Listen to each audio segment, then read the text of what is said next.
listening to the Bourbon Nerdz podcast. Today's episode, 50 for 50, the best $50 bourbon in their 50th episode. Special guest, none other than the Ethan Adams. The one from Durant. Hello, let's go. He legally added the in front of his name. Yeah. The Ethan Adams. The Ethan Adams from Durant, not the wanted criminal. There's another Ethan Adams that lives like an hour away from here that I Google all the time, and he's got quite the criminal record, from what I understand. Someone's gonna get you guys confused. And Yeah. It's happened before. You might get arrested or something. That's happened before. That's how I learned about it. Someone Really? was like, "Man, you're up to stuff, aren't you?" And I said, "Not really. Not really, What yeah. are you seeing?" Well, if it's making babies, you are. Not. Oh my gosh! What? All right. Anyways, so welcome back, everybody, to another exciting episode of Bourbon Nerdz. Today, we are going to find out what is the best $50 bourbon. And we've got 12 bottles we're going to feature today. It's quite a bit. Again, drink responsibly, the best you can. But really excited about this. We put a lot of work into this. Again, this is our 50th episode. I cannot actually believe this is our 5th. Can you believe that? Garrett, does it feel like we've done 50 episodes? Yes. No. I don't know. I'm starting to forget what all we've done episodes. I was thinking like, did we do this? But appreciate all of you guys again for tuning in, all the support, all the people. This may be your first time you're listening. You want to find out what is going to be the best bourbon or $50 bourbon that is. But we appreciate your support. We're really excited. And Ethan, thanks for being back on. You got anything new going on in your life?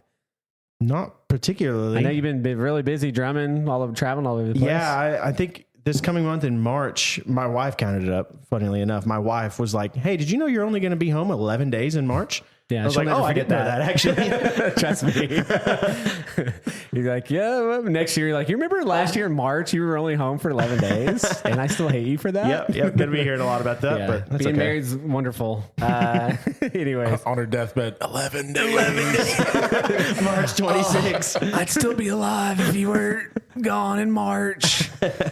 Kids took my soul from me. All right. Well, we're starting out with, I think, two of the best values in bourbon, Russell's 10 and Eagle Rare 10. So how we're going to do this is, and thank God for Garrett, because I was wrapping my brain around how we were For going to like figure 30 minutes, he was just over there sweating. How can I match it? So we've He's got... like, it's just not fair. It's not fair. We have to eliminate one. So we were going to do this kind of battle and like match these guys up, and we have 12 bottles. So I'll go through everything that we have available or that we're drinking on the podcast today. Wild Turkey Rare Breed, which is a crowd favorite.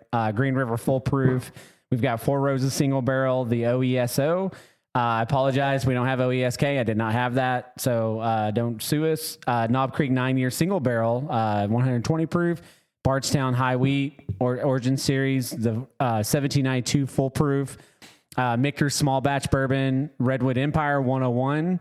I think that's a very, very sleeper bottle a lot of people don't talk about, but I think deserves to get some praise. And I'm excited to see how well it does today. We've got Heaven Hill Bottle and Bond, which is a crowd favorite as well. A lot of people talk about that. I've never been overly impressed with it, but Heaven Hill makes good stuff. So, and then E.H. Taylor Small Batch Bottle and Bond. And then again, we're starting with Russell's 10 and Eagle Rare 10, which are two of the, I think, gold standards at this price point and just in general. I think, as I'm smelling these two, Russell's 10 just really stands out. And I love that turkey funk that you get in the glass, a little bit of caramel and cherry kind of note. But Eagle Rare is my number one killed bottle. And I don't kill a lot of bottles. Garrett's the murderer when it comes to killing bottles, but I'm trying. It's not, their bottles just aren't going away. I know. I'm running out of room. So I was like, I got to start just donating bottles. We're going to start doing some giveaways, man. I'm just going to start giving away on the podcast. But anyway, so we're going to start out with Russell's 10 and Eagle Rare 10. So I'm going to. So yeah, the plan here is we're going to give each of these a ranking 1 out of 10. I kind of missed it. Yep. Doing 2 at a time. I'm also doing like 7.4. Oh, you're doing decimals. Yeah, Okay. because Yeah, I feel like that's going to help kind of differentiate a few of these. Yeah. So sorry, I didn't even finish this. So we're going to go through kind of pick, we have these matched up together. We're going to pick our favorite out of the two. Then we're going to take our 5 highest ranked bottles out of this group. We're going to blind them and we're going to crown a winner. We're going to rank them and crown a winner of who is the best $50 bottle of bourbon. That makes sense? All right. So we're going to dive in first to the Russell's 10. Smells delicious. You got turkey funk. I get a little cherry, and I get a little bit of vanilla caramel mix kind of in there. When you take a sip, what are you getting on the nose? I think when it comes to nose, Russell's 10 in spades to me, and don't get me wrong, I love Eagle Rare. Vanilla sweet cream. Mm-hmm. With like a hint of oh man, that's so good.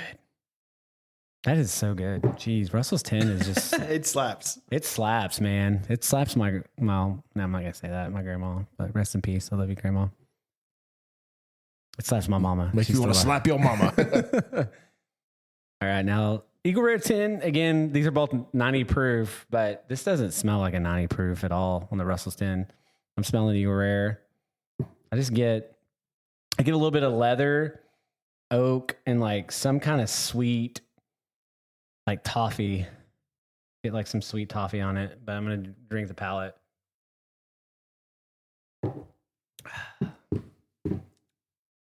Need like a bucket to pour these out in so we're not drinking them all. Yeah. Well, I poured a little bit more on this because these are kind of warm up pours. I think it's great to start with 90, but we'll start doing little smaller pours on the rest.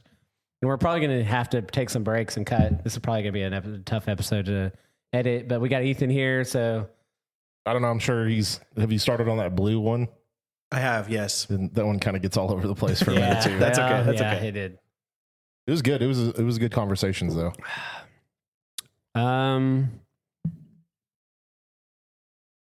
I mean, I like both of these, but I don't really. I've already picked the Russell's 10 over the Eagle Rare 10. Yeah. I think Ethan's going to be a really good third. Yeah, judge. that's why I wanted to have him. Well, one, I think we have a really good chemistry when we're all three on the podcast together, but I didn't want you and I going back and forth. We needed someone to kind of. I think I'm the homer. I'm going Eagle Rare here. Okay. No, dude, they're both good. So I rated them 8 point. And again, these ratings are based on what we're doing, not overall scores individually. I did 8.5 versus 8. I did 7.4 to 7.2. Okay. You suck. And these are probably high for me, to be honest. Yeah. But I my ratings are already starting a lot lower than y'all's. Yeah. He's like, I'm giving myself room to grow. 3.6. Yeah, honestly, I probably should do 7 point. I wasn't thinking about that. So nothing's going to get a 10 on this, I don't think. I'm separating mine out. I've got the nose and the palate, and I'm giving each a ranking out of 5. All right, let me correct that. 7.5 and 7. Russell's 10 goes to, the nose, the palate, the finish. I just. Oh, so you're giving both of them, both like the nose and the palate, the 5s, and you're combining them? Mm-hmm. Okay. So right now I've got Russell. I've got Russell at 6 and ER at an 8. Okay. Wow. I really like Eagle Rare. I do Eagle too. Rare is one of my favorites. I like I said, I go in. This is the bottle I kill the most. Like I gravitate towards Eagle Rare, and like there's not. To me, it's just the Russell's 10's better. I have like a weird nostalgia thing with Eagle Rare too, because if you don't know this, Garrett and Cody gifted me a bottle of Eagle Rare, and that was the first real bottle of bourbon I think I ever had. So I think I just kind of associate like that's the bourbon flavor. No, that's true. So like to me, it just that's what a bourbon should be. I gifted you a bottle of Eagle Rare. Yeah, he did, but you did. Yeah, you showed up at my house. It was like 11:30 p.m. It was from my personal collection. Oh, okay. Well, I didn't know that. Sorry. I've given you some bottles, I believe. You have. Yeah. Cody sucks. Don't give him any credit. But that was the first one. That was just like a big impression. This is kind of like, and then it's a great one. Like I'm not. This is tough. I still have a little bit. There's like one pour left in that. Honestly, I just never corrected that because it didn't really matter to me too much. He did correct it. Guys, I want everyone to know that Garrett gave Ethan an Eagle Rare bottle. Okay? I just want to fuck with Cody now. He likes doing that. What have you done, Cody? He's like, I gave him a Knob Creek. I don't know what I give. I'm just kidding. Knob Creek would be Garrett gave me a $50 bottle. What are you going to give me? Let's keep going. I'm going to give you a $100 bottle. I'm going to give you two $50 I'm going bottles. to give you a kick in the ball. No, I'm just joking. Oh man. Hey, I'm just playing. All right. We need to we need to move on to the next. I am a man of constant sorrow. All right. I see trouble Group 2 all my days. Heaven. All right, so we've got Heaven Hill Bottle and Bond versus the Gold Standard E.H. Taylor Bottle and Bond. It's literally a gold bottle. It is a gold bottle. Well, it's got gold label anyway. Well, E.H. Taylor was, basically set the Bottle and Bond Act in motion and was a pioneer in whiskey and Heaven quality. Hill's what, 7 year? Yeah, I think 7 years old. 7 years. I think E.H. Taylor is around 6, 7 years old. The nose 6, 7. 6, 7. The nose is clearly to Heaven Hill though. It's not. Man, look how much dark. It's darker. I mean, that's crazy. I wasn't expecting that. Just like I like E.H. Taylor a lot again, but Buffalo Trace is never really known for the nose. They're palate, all about the palate. I don't know. I get some vanilla and things on Heaven Hill, but I get a kind of a nice grapey type smell on the. Yeah, but it's very it's very light. You're light and mild. Yeah, it's like drinking light beer.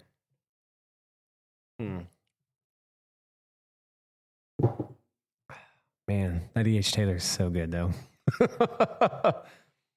Wow. What's the proof on these again? 100 bottle bond, baby. Okay.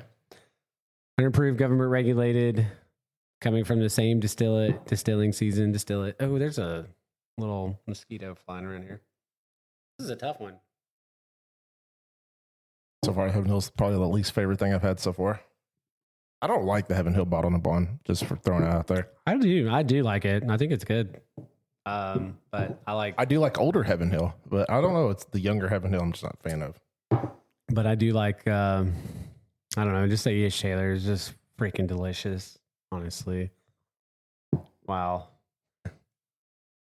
Yeah, that E.H. Taylor is so good. Mm-hmm.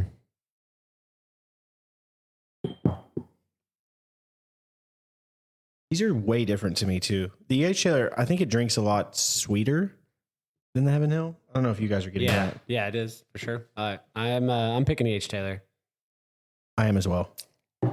It's just, again, the Heaven Hill definitely for me takes the nose, but other than that, the palate, the finish is a little bit better on it. I love that just Buffalo Trace goodness, man. Get a little bit of caramel cherry note. And a little bit of sweet oak. Yeah, I mean, it's just well balanced, man. A little bit of Monica in my life. There's a little bit of stringency on the Heaven Hill, that little on the towards the finish. A little bit of Colonel E.H. Taylor in my life, in my glass. But the Heaven Hill's better than I thought, honestly.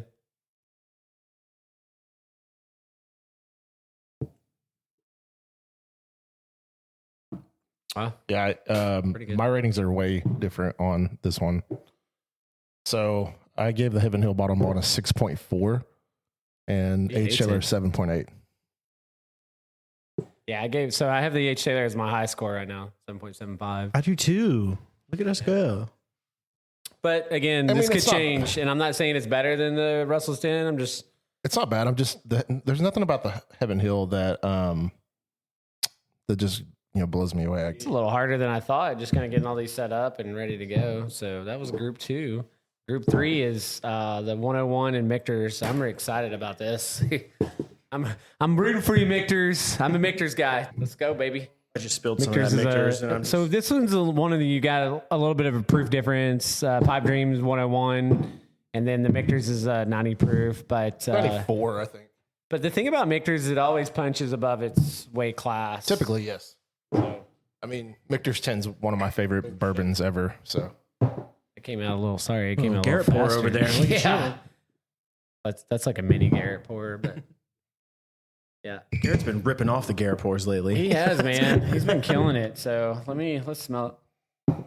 I love the nose on the 101. It's like cinnamon, just like cinnamon goodness. It's like Cinnamon Toast Crunch almost.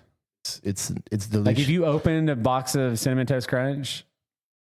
It's delicioso. Michter's, I think I'm getting like is it cherry or something?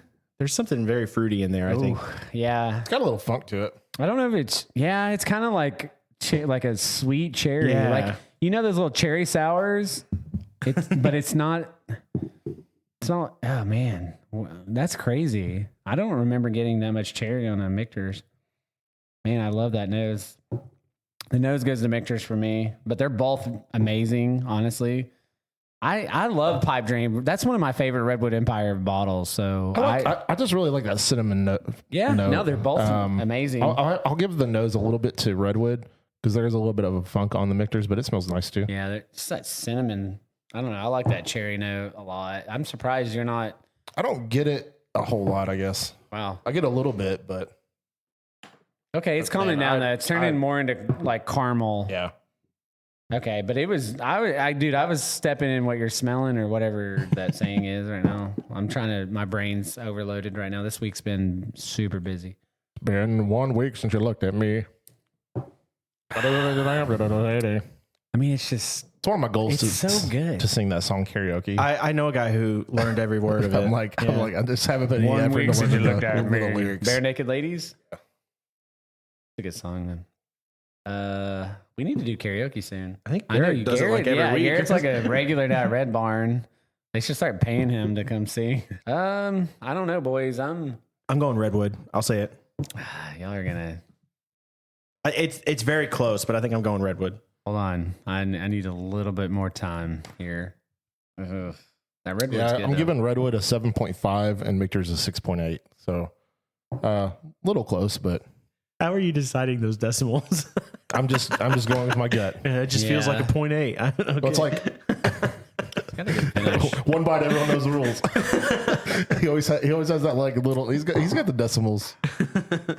Yeah. I don't know, but I'm like, and that's the thing is like if the Heaven Hill bottom put 6.4, Michter's I put 6.8. I like the Michter's a little bit more than the Heaven Hill. So it's like if I gave one a 6 and one a 7, that just seems like a much wider gap, I guess. I will say, I think both of these doing kind of like this many balls on the scoring, kind of like that. I'm just trying to differentiate them without putting like. You don't want to super trash anything either. No, but this Michter's is, dude. I love Michter's. I'm not gonna like if anyone was gonna give one of these bottles like a 2.5, I feel like it would have been Garrett with the Heaven Hill just now, but he didn't do it. He didn't do it. He held back. None of these are gonna go that low. I mean, so I'm kind of like Dave. He's like, if it's like a 5 or less or what, like, yeah, if it's 5 or less, I don't like it. Right? Yeah. Anything over 5, I like. Just kind of depends on my scale. So I don't think none of these are gonna go below because none of these are bad whiskeys. I'm gonna give a slight edge to the Redwood Empire, but it's a very slight edge. That Michter's just is falling a little flat on the finish. Like that Redwood Empire just like holds up like from start to finish. So I'm gonna give it just a hair better. I'm gonna pick the Redwood Empire, but it's damn close. California boys. All right, well that'll conclude Group 3. Group 4 is Four Roses and the Knob Creek. Who is it that just changed their labels? Was it Redwood? Bardstown. Bardstown. That's it. They look horrible. Yeah. They like simplified What are you them guys all. doing? Yeah, I'm not. Yeah, I don't know. They definitely. Yeah, I feel like it looks a lot less classy than it did. I don't know. Yeah. I think it's a bad change. Yeah, I'm not. I don't know what's wrong with the current labels.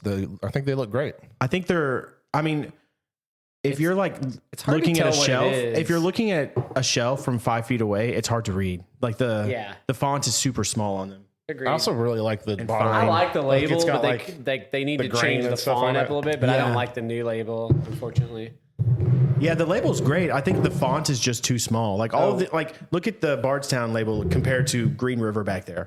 Like it's so easy to see what they are. All right, now this is a battle of the single barrels.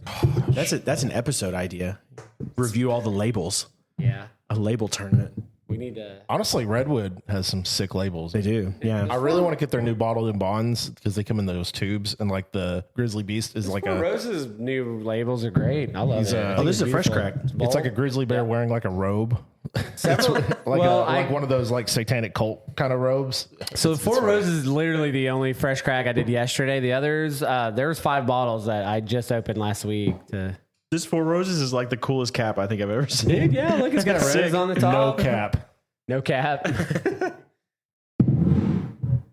Thanks. Eugen Ziers or I'll say I'm the most excited to try this Knob Creek. I'm like Knob Creek is I think my favorite that I've had.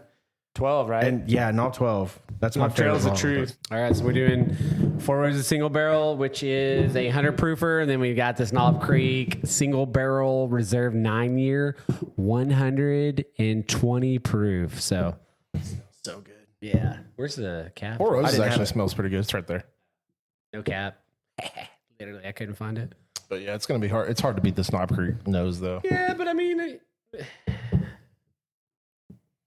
Pretty close. ooh, that Four Roses though. I haven't smelled the Knob Creek yet.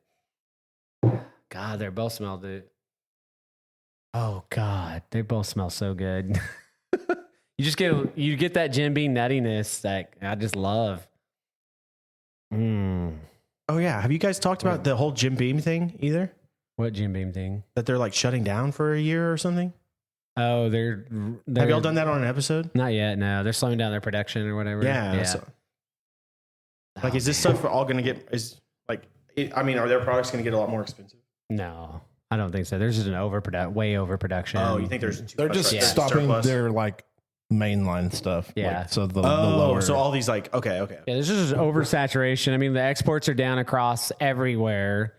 Like Canada's down by like 70-something%. Yeah. Japan's down like 20% or something, or 13, or I forgot exactly. I don't have the numbers in front of me. This is a high score. It's a high score. It's high. Trying to be old Dave Portnoy over here.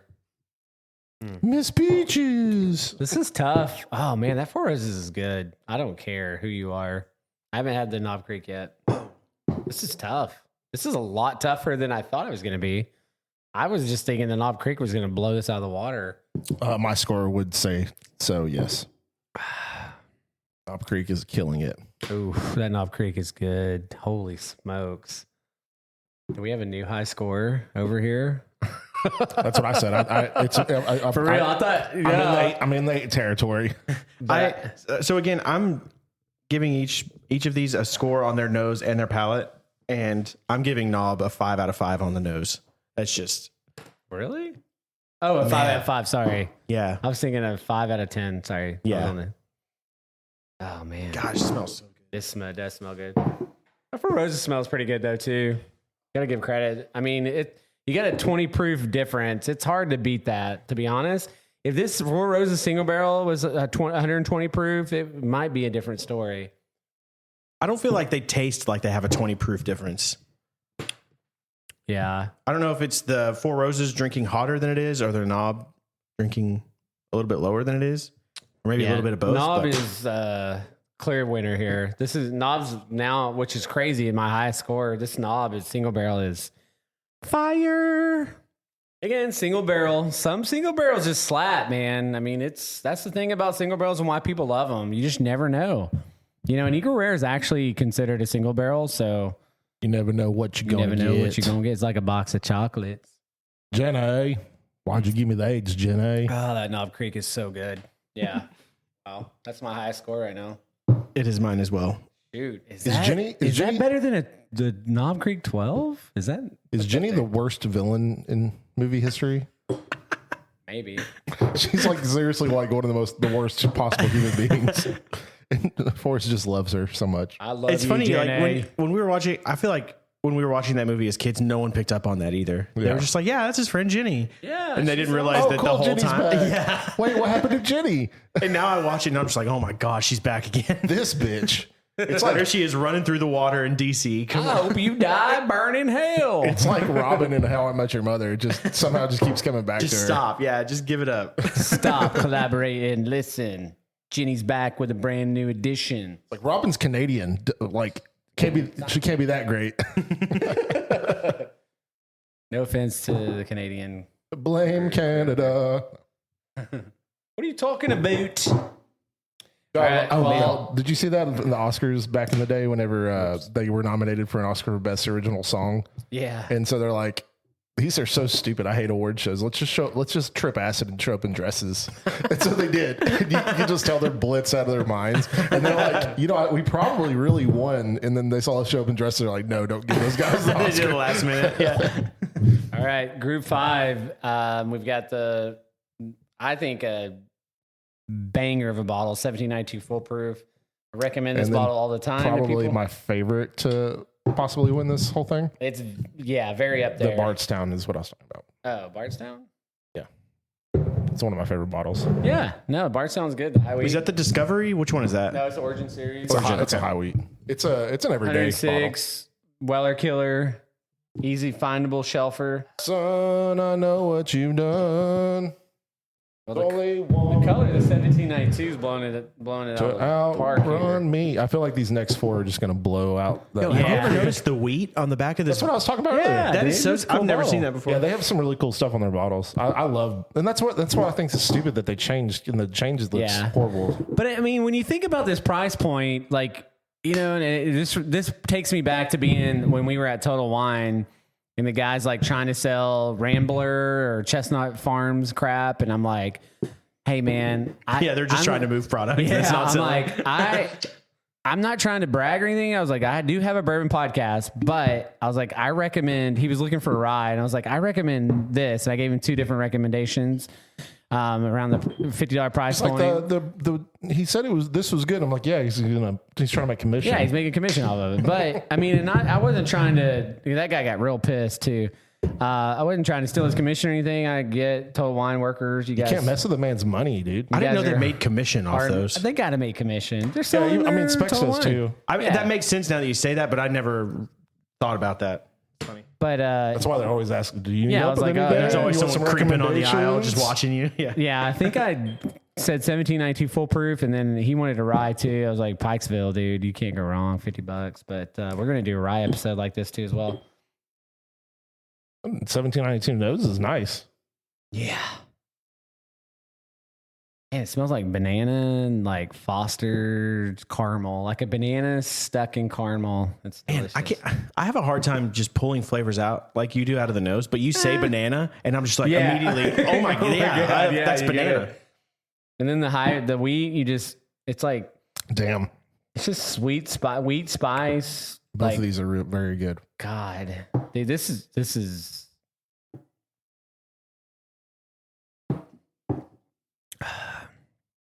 The high wheat is so good. Like, it's just, you drink it and you're like, man, this is a shelfer for $50. Like, now I haven't had the 1792 full proof yet, so I'm about to drink that, and it's darker. Again, I love that bottle, guys. Don't sleep on that bottle. And if you get a store pick of that, and it's a good store pick, Did you guys say the proofs on these? What are they? That one's 108, I think, or 106. The Bardstown's 106. 106. 106 versus 125.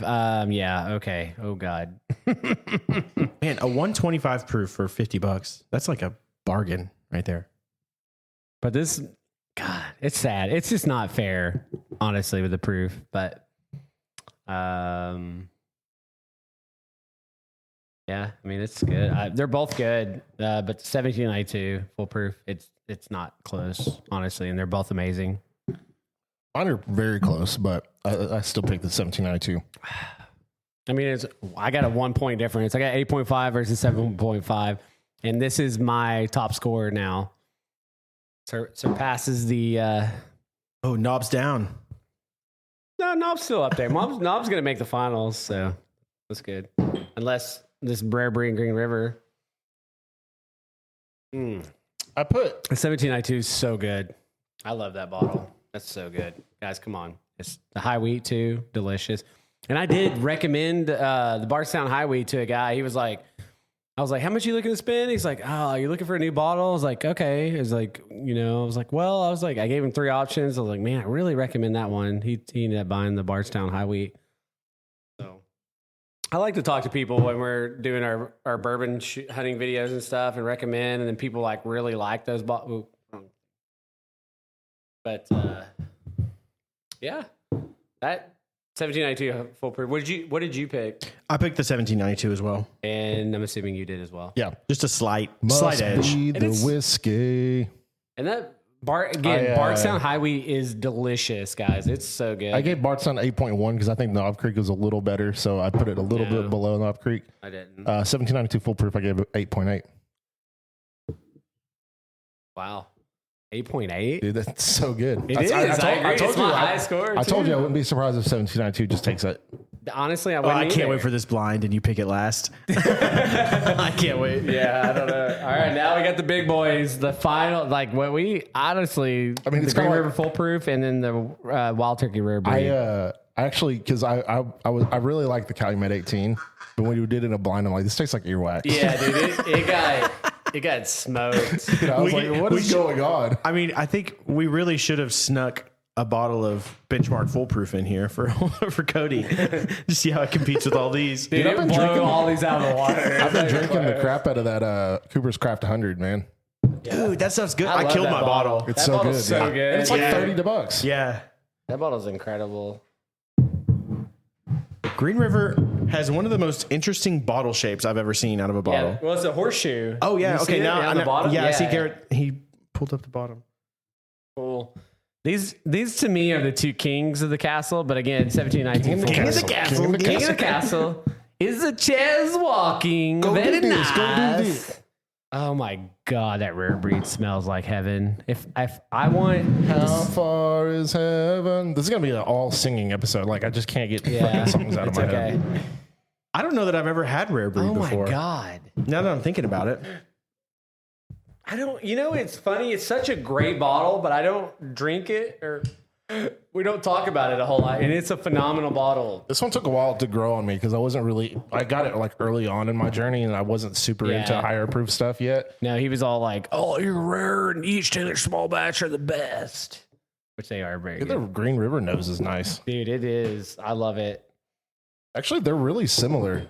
They're pretty similar noses. Oh my god, this is nuts. This one I get almost like a tart cherry. yeah, That's crazy. The Green River I get like a tart cherry nose. yeah, 100%, like a sweet tart. Yeah, 100%. I mean, I get a similar one on the turkey, but it's almost like more muted. Yeah, it's muted, but you get that turkey funk that I just love, man. I love turkey products. I don't know. Like turkey's so good. All right. Noses, I give it a tie. They're both incredible. Oh no, I think Green River's got a little bit more oomph to it.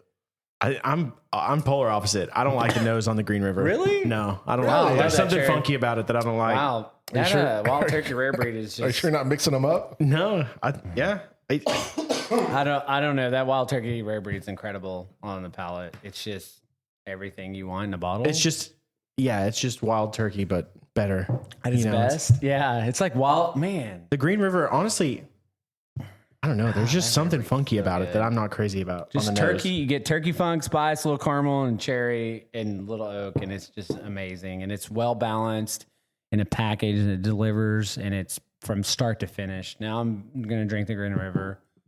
I hope you guys are enjoying this. Like I know it's gonna be a little hodgepodgey. We're bouncing around, but this is an important episode. I really want to know what's king, so I can confidently say when somebody, because people ask me all the time, what is your favorite? Two questions I get asked: what is your favorite bottle? And what's the best value? And I think this is when you want to buy a gift or a nice bottle. $50 price range is a good price point. Yeah.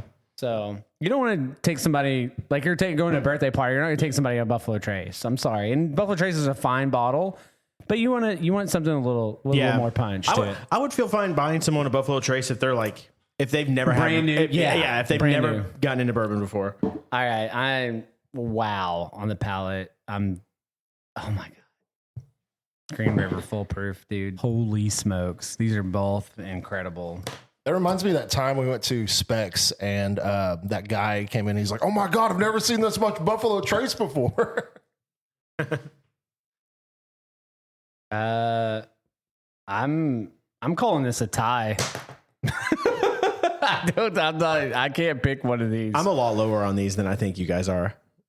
That's fine. I've got That's good. We need it. These are my two highest scores, and I may not be correct, but they're both delicious, and I don't know. Let me try them again. Maybe see if I can crown a winner. I know you don't want a tie. Maybe I'm being biased. well, because we're not battling them against each other, it's okay if you have a tie. The finish on this is so good. I picked the Green River. I thought it was better, nose and palate. I'll pick Green River just because I have to. If I have to pick one, but I want to like they're basically tied. Like I could coin flip it and not be upset about it. Wow. Okay, that's awesome. We have a whole monstrosity. So we've been pouring our extras into a glass, and it's getting Then before very we full. leave, we're gonna chug it. Yeah. Well, Garrett is. All right. Wow, that was good. Those are delicious. And yeah. And so last call, we're gonna do a blind, and we're gonna see who's the best. I think it's pretty clear who's gonna be in the blind. We're gonna do our top 5 scores. I think those last 5 are actually my top 5. Okay. The last 5 that we did. The Knob Creek, Bardstown, 1792, Rare Breed, Green River. Honestly, I can get behind that. So we got the Rare Breed, Green River Full Proof, Knob Creek, Single Barrel, 1792 Full Proof, and then the Bardstown Wheat.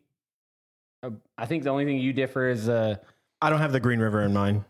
Oh, no, the Green River is my highest score. It didn't make my top 5. 1792 is my highest score. Yeah. My ranking is Knob Creek, 1792, Bardstown, Eagle Rare 10, and then Did you have Wild Turkey. So the question is, do you have Eagle Rare over the Bardstown? No. Okay, so then those will be our 5 because we have the same and basically aligns a little bit. Even though you don't have Green River, we have it. I have it my highest. He has it second. 1792. That's fine. So all right, so we got our top 5. We're gonna do a blind. Super excited to see what comes on top. Cool. We'll be back. Now we can move over to Nerd Rage. That was a really bad chicken dance there. Yeah, sorry about that. But so some big news in bourbon, right? We don't get a lot of big news now. Everybody's like, oh, bourbon's done. Nobody wants bourbon anymore. Unless you're from Texas. Yeah, unless you're from Texas. It does very Bourbon's well popping in Texas. Yeah. But and the younger generation just aren't buying alcohol or cigarettes or anything anymore. No. It's Everyone's just, buying weed. everybody's Yeah, buying what weed. a bunch of losers. No, just It's joking. it's causing production issues like you see. Yeah, plus tariffs and stuff too, and exports. There's a lot of different factors. Has but Canadian whiskey gotten more expensive? And Scotch and Nobody stuff? drinks that. So. Nobody drinks. I don't know. Scotch has always been it's just- expensive. Yeah, the Canadians I just don't know sitting in the corner. How much is your Crown Royal? That's Yeah, for sure.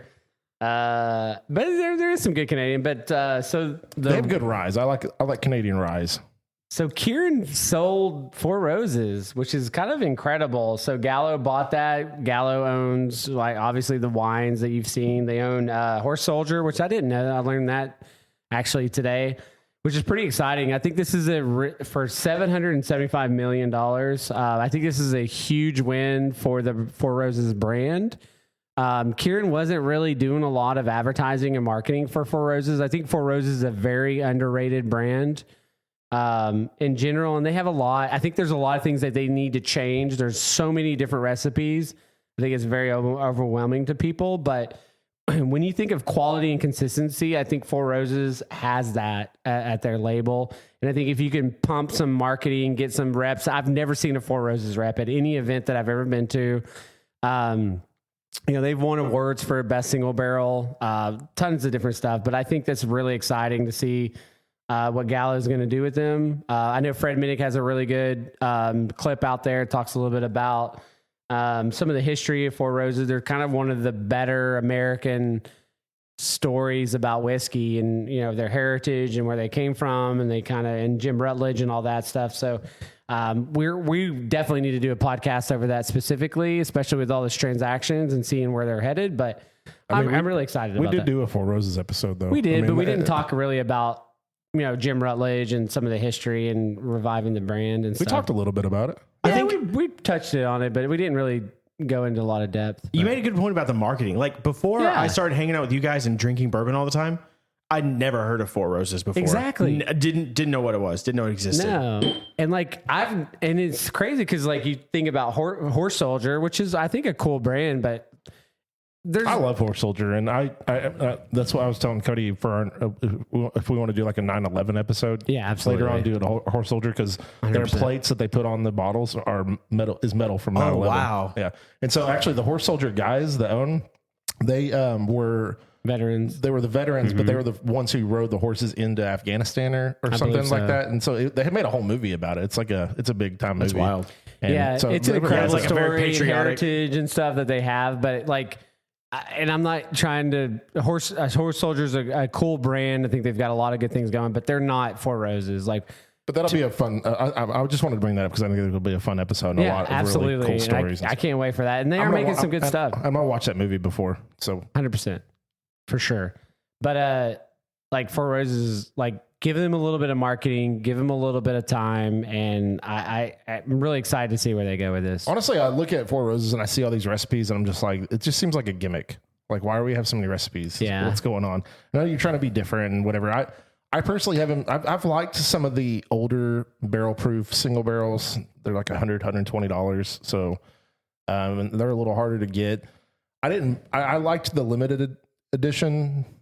I like the limited edition stuff they come out with. It's pretty good, but I haven't really liked many like this 100 proofs or anything like that. I haven't really been a big fan of those personally. So we never got to try the 125th anniversary, but Fred Minnick says that's the best bourbon he's had in the century, which I've heard it's very good. Yeah, I heard it's amazing. I haven't got to try it. We did try some LEs. I think they're delicious, but they're a little pricey. So, but again, it's a good product. I think it's consistent. I think it's up there with some of the best single barrels out there.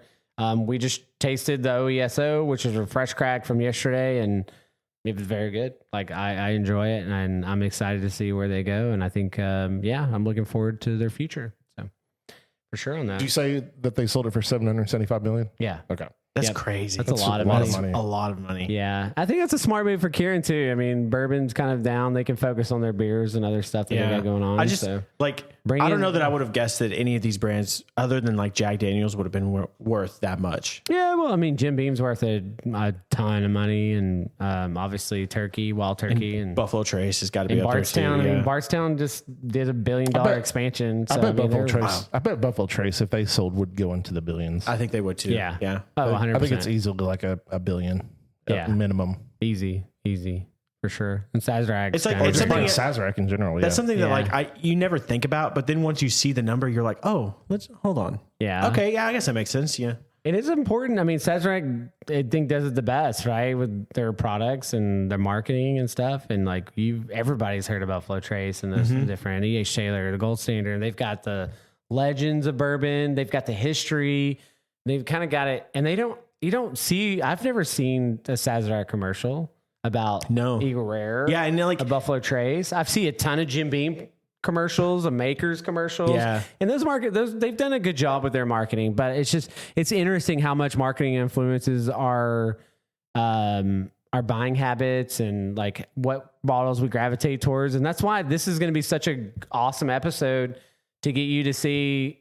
And again, we like proof because a lot of proof brings out flavors and complexity, but in general, this has been interesting to see. Yeah. And again, there's not a huge disparity between the best bottle and the worst bottle, but proof is king a lot, and a lot of times. Not always, but it is a lot of times. Yeah, all of these bottles are good, but for sure. Like just from we haven't done our official rankings yet, but I mean, just from hearing everyone talk, it sounds like the high proof ones are going to be the winners. Yeah, for sure.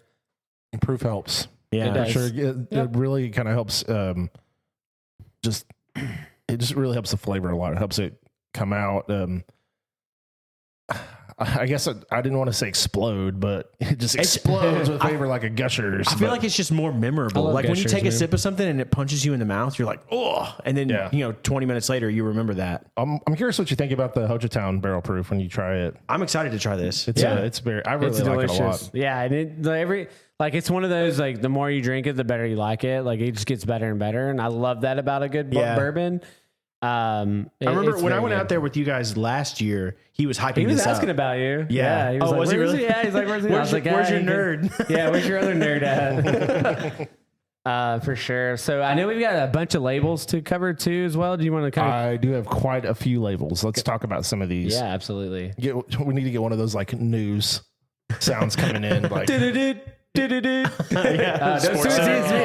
so sued. Yeah. Good job, Cody. We just got shut down. Sorry, guys. All right, the first one I got is 1792 Straight Rye.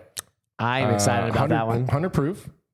Says known for its high rye bourbon heritage. 1792 Straight Rye is a bold evolution of the spice forward character that defines the brand.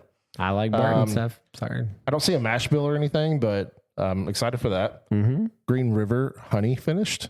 Ooh. Whoa. Yeah, It's, the weeded foolproof just came out too. It's been being released. So I'm really excited about that bottle. The only thing I'm not super excited about this honey finish is it's 92 proof. So we'll just see how that does. We got the Hardens Creek. This is a 8-year, 105 proof. It just says low distillation profile. Not sure what does that mean. I'm not sure. It says this whiskey bloomed at the lower end of our distillation spectrum. With abundant flavored compounds, a rich and lush profile flourishes. That doesn't seem like a selling point to me. They're like, this is all the leftovers. Selling point. And Hardens Creek is so expensive. I have not been impressed by Hardens Creek personally. The Jacobs one is really good. There's a Jacobs one. We'll see what you think about all their leftovers once that bottle comes out. We'll wait and see after you had their leftovers. Yeah. Russell's 13-year-old barrel proof is coming out. I believe this one. That's the anniversary one. So spring 2026. This one doesn't show I do have another label here in a little bit, but this one is 123.8 proof. So is this different than the Russell's 13 there that everyone always 45th. talks about? They come out with them every couple of years. Like last year was the 15. Last year was the 13. 13, right? the year before was the 15. Sorry, 15 is so good. It was. But this is the 45th anniversary, Eddie Russell's anniversary. So sick. So we got Sealbox, 17 years. Doesn't really give a whole lot, but I mean, 17-year-old whiskey. It's probably like Barton or something. 110 proof. Not a whole lot with that one. Then Sealbox also has a 7-year cast strength rye coming out, so that'll be good. It was distilled in Indiana, so good old MGP. Yeah, always. Short Barrel has a double oaked series. This is a straight bourbon whiskey finished in French oak barrels. It'll be 108. Is that 118? So 8 years, finished for 24 months. Read this very good. Anyway, I'll just move on. The Four Roses has their limited edition coming out. This one's a 56%. This one, sometimes they'll put the ages and stuff on here, but I don't see it on this one. I'm sure they'll do it on release, but they'll usually tell you like what's in the limited edition.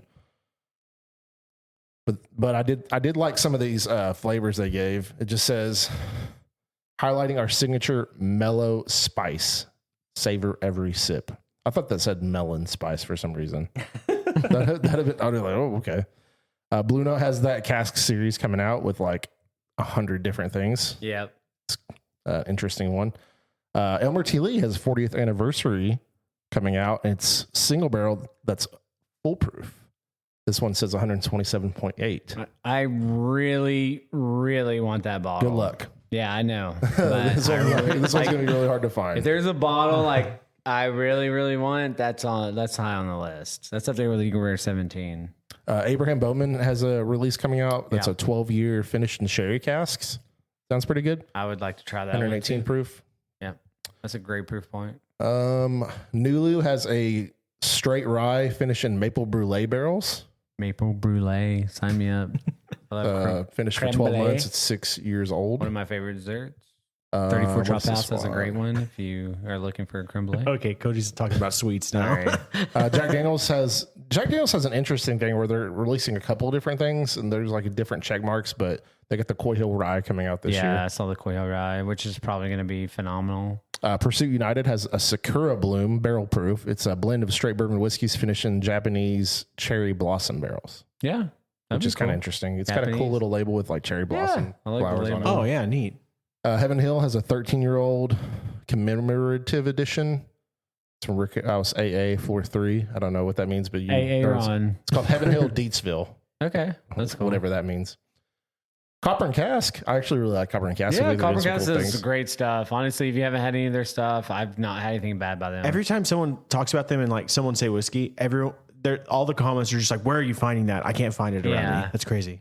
This one is a Texas aged straight bourbon whiskey. So it sounds like they are taking, this is distilled in Lawrenceburg, Indiana. So they're taking MGP and they're aging it in Texas. Yeah. Which is kind of interesting. Which is what Blendery does. So yeah. So it could be really good. And they make Blendery does great stuff. Calumet has a 12-year-old coming out this year, 102 proof. I mean, I like the 15 a lot. The older Barton, the better. So yeah, I think 12 is probably a solid. I wonder spot. what the price point is going to be on that. That'll be interesting to see. It's probably not bad. I mean, the 15 is like $130. Yeah, so like, what is it going to be? $80, $90 probably. Probably. Probably I would it'll guess. probably be delicious. I mean, honestly, it probably won't be bad. The 15's delicious, honestly. I think the 15 might be just as good or better than the 16. There's not that much difference. No. RD1 has a bourbon whiskey finish with Amberana wood with sherry barrel staves. I'm not really sure. It's called the quarter turn. It's got a horse on it, so I'm guessing it's like a I did see series. 13th Colony has a maple finish rye that they came out with. It's supposed to be pretty good. Yep. It's 113 proof. Good Times has a rye that is finished in new charred American white oak, Madeira, apricot brandy, and rum casks. So a lot going over there. It's called the Double Oak Heavy Char Mar cask finish. Heavy Charmar. Sounds like a Pokemon. Yeah, it does sound like a Pokemon. Peg Leg Porker has a 250th America's Birthday limited edition. It's bottled and bond. So it's got a pig with the American flag on it. It's kind of funny. Like it's painted on him. That's an awesome little label. I like that. I haven't had any peg leg porker. What? Peg leg porker? Peg Leg Porker. Yeah. Say it 10 times So fast. if you've had that, yeah, that's a tough thing to say. It's a tongue twister, but if you have had that, let us know. Like if there's one we need to try, I'd love to feature them on an episode or something, but I haven't pulled the trigger on any peg leg yet. I've got a few more here. Woodford has a red corn. Yeah, I saw that. Yeah, that was interesting. It's like 90.4 proof. No, I don't know. it's not interesting anymore.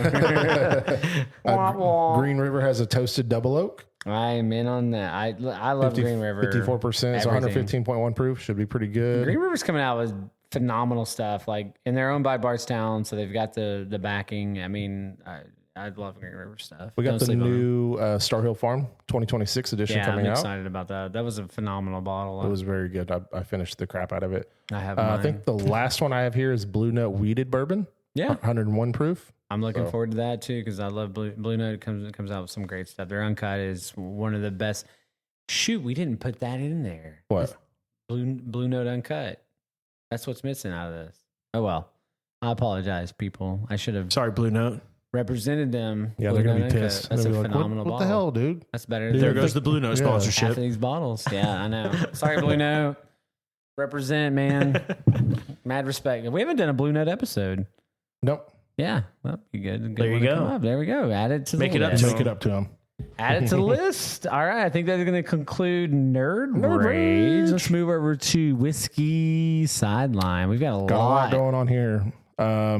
Yeah, there's been a lot happening in the NFL over the last few weeks. Yeah, that has. The Super Bowl was like probably one of the most boring games ever. but- Was it worse? Was it worse than the the Rams Patriots? the Rams Patriots No, one? it was not. That one was pretty bad. That's the worst. I think the worst one was the Broncos Seahawks Oh from my like God. 2011. Dude, I cried in that one. Wasn't okay? it like 43-8 or It something? was terrible. It was bad. I didn't think the NFL would let Peyton Manning get murdered like that. They but sure They did. Yeah. Then he came back and probably his worst season he's ever played, and they won the next year. I'm like, what the hell, man? Yeah. No, his arm was gone. Like, Yeah, he his was arm done, was dude. shot. But Yeah, our Osweiler defense started a bunch of those games, but yeah. Hey, we still made Yeah, it. Peyton came back for the playoffs. Yep, and he got there. But, Okay, we'll start with the Super Bowl. Like, was there anything about the Super Bowl that there's a you lot of guys controversy enjoyed? of the halftime shows, obviously, but The Super Bowl just told me, like, man, that Patriots team was just not good. Was all, that the all year? Was that the luckiest run? I by think a team? I think that the reason they were in the Super Bowl was like 90% luck,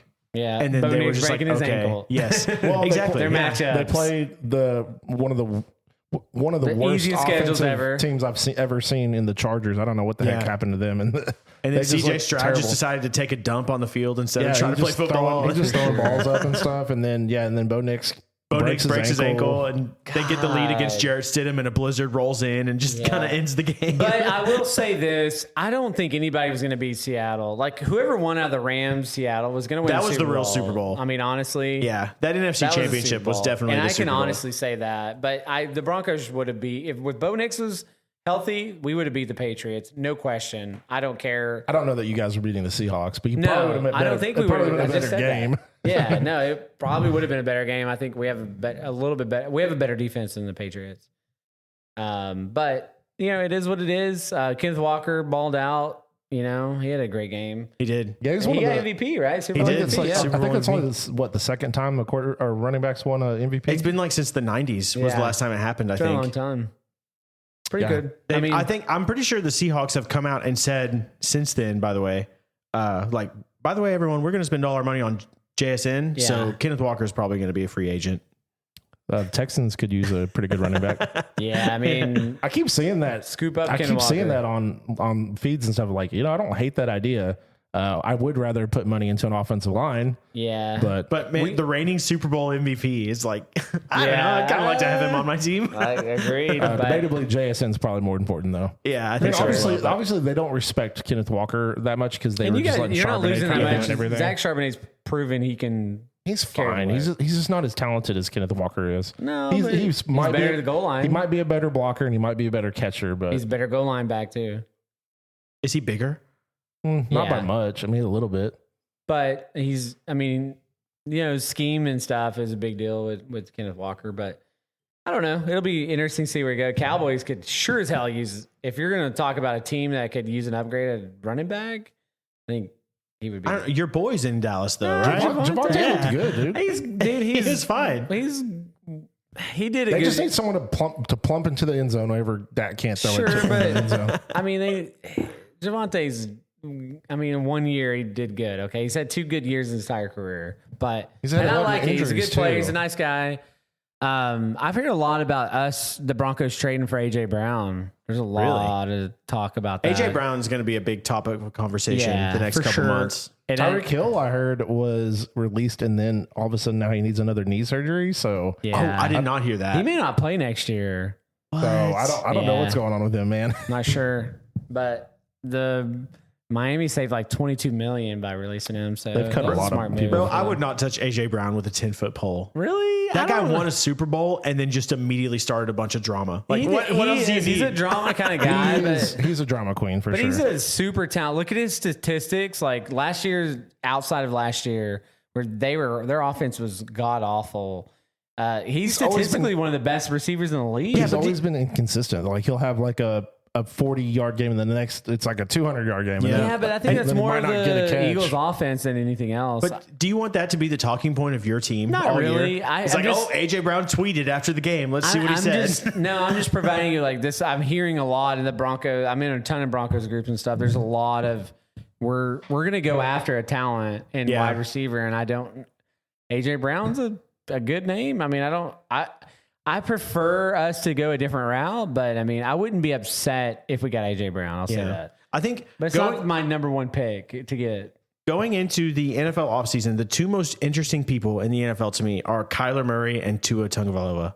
Okay, what's going to happen with them? Yeah, that's going to be interesting. I feel like neither of them are going to be coming back to the team they've been on. Yeah, and they're both like kind of maybe fringe starters, but just have had bad situations. So I'm really excited to see what happens with both of those guys. Which halftime show did you watch? The one that was on NBC with the rest of the Super Bowl. Same. Bad Bunny. I thought he put on a good show. I don't know if it was like, hey. Oh, yo quiero Taco Bell. But I thought it was a good show. It's like the halftime shows are halftime shows. Like I don't know why people are like trying to like start a civil war over the freaking halftime show. I could definitely tell why he uses auto-tune. He's not a good singer, man.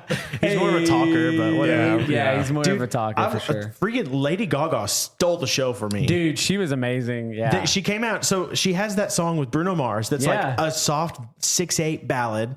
And then she came out and sang it with like a Latin 4/4 feel, and just it was all syncopated. Dude, what she was doing. She was super talented. She was so good. Yeah, she did steal a show. I agree with that. I saw the Backstreet Boys are trying to get into the halftime show next year. Let's do it. Backstreet Boys, baby. 100%. Backstreet's back, baby. Back. 2027. All right, and people will complain about that. So, and if you watch the Kid Rock one, I didn't see that one, but I'm sure you enjoyed it. So it's a halftime show. I've seen all the memes about the guy trying to catch his fish. Yeah. I don't even know who that is, but those, man.